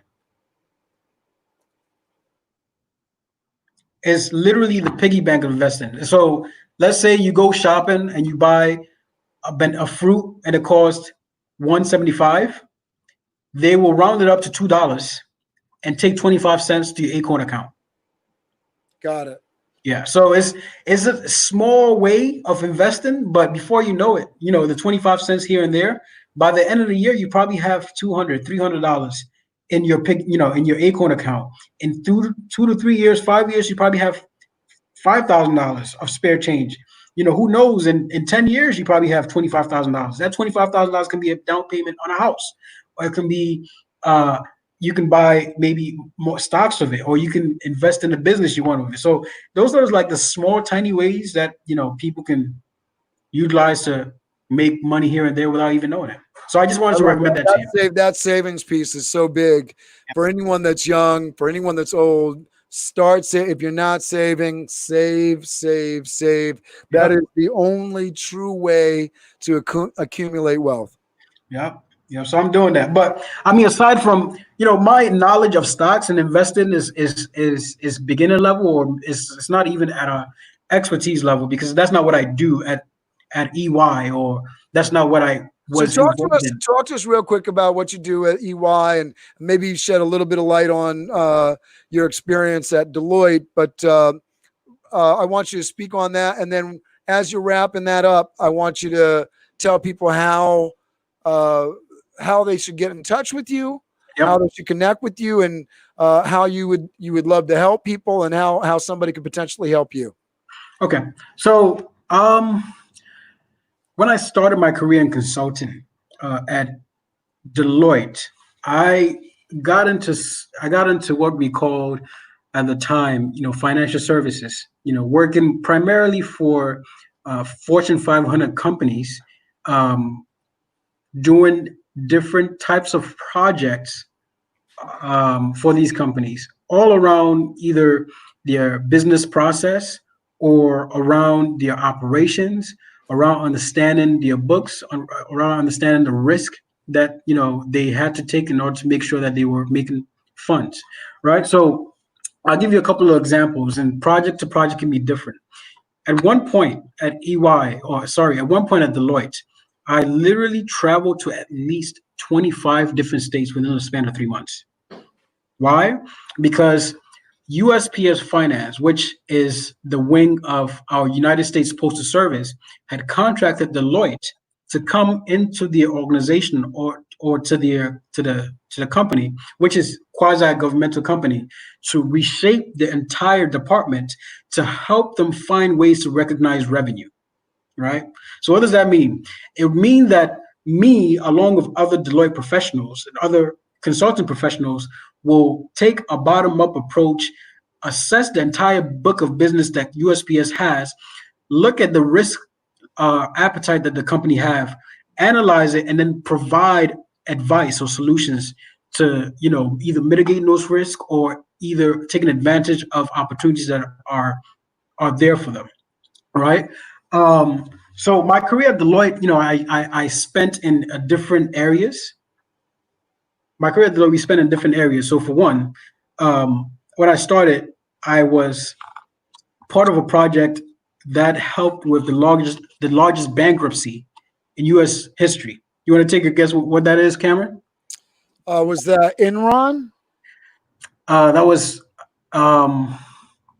Lehman Brothers. Oh, Lehman Brothers. I should have guessed Lehman Brothers. Yeah. Yeah. So I spent 1.5 years working on Lehman Brothers, which was basically helping all the investors, all the Class A and Class B investors that had lost millions of dollars with Lehman Brothers, either recouping a certain percentage of their money back or helping them file against the U.S. to essentially get their money. So that's when I got my ABCs of investing. That's when I started to understand exactly how stock works, because in order for me to be part of the team to help with those bankruptcy case, we have to understand what the price of the stock was at the time of the bankruptcy of your portfolio. We have to understand exactly what stock you're investing in. We have to understand the business of the company. We have to present a case that Cameron Toth lost $2 million with Lehman Brothers and should be compensated $2.5 million because at the time that he lost $2 million, at this time, by inflation and other factors, you are owed $2.5 million, right? So I spent a year and a half working on that case, and then afterwards, got a chance to work. Wrote onto another project with a company called Morgan Stanley, which has three main services they provide: wealth management, asset management, and operations for their clients, right? And it all boils down to money, money management.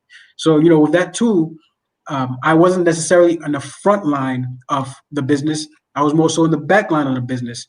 You have to learn how Morgan Stanley made money from their clients. You have to understand the technologies they put in place to make sure their business runs. You have to understand what they call business process and controls.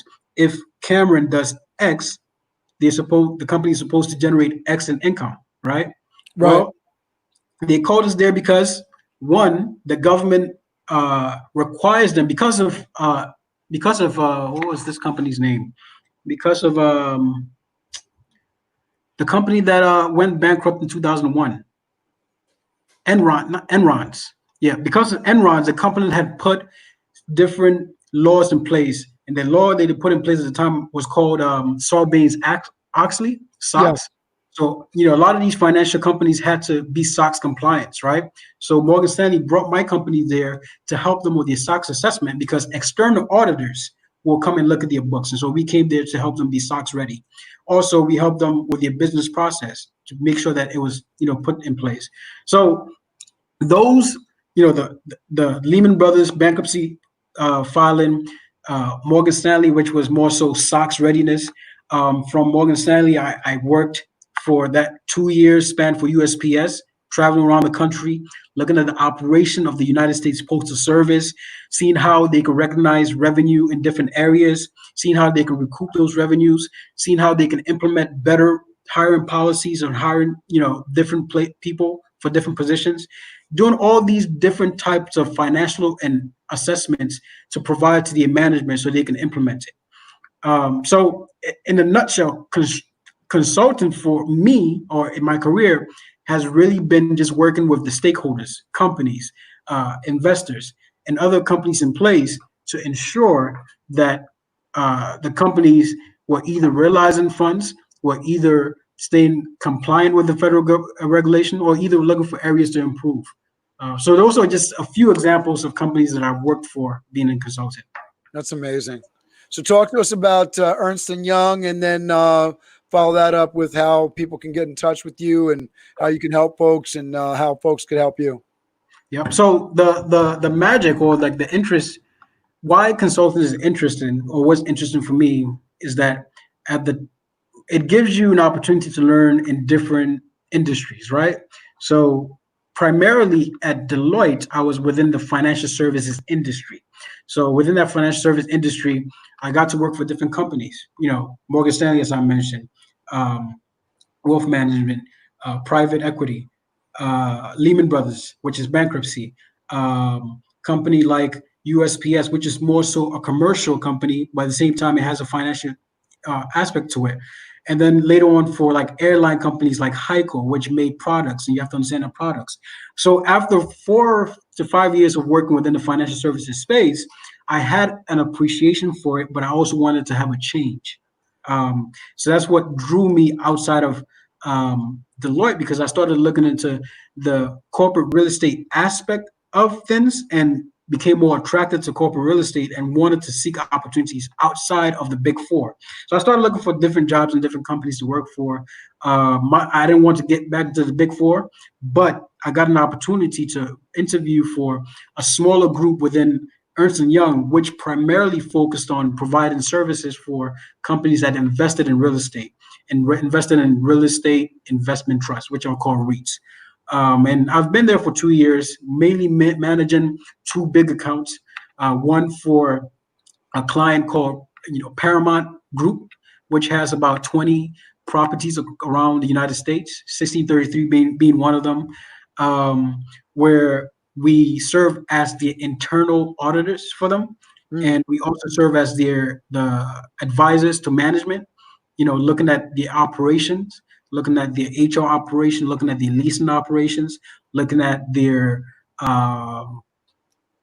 just serving as the main advisor for the company, regulators preparedness for them, because their regulator is or the external auditors is Deloitte, and just being at EY has really got me deep exposure to real estate, that if I'd ever decide to leave the real estate space, I can really work for a construction company, or I can work for a corporate company that invests in real estate, or I can work for, if I have the capital, I can start my own, right? And engage in, the private section as well too. So yeah. That's amazing. I definitely want to get into the equity capital space. So we got to talk around those lines, because that's, I think, a major opportunity.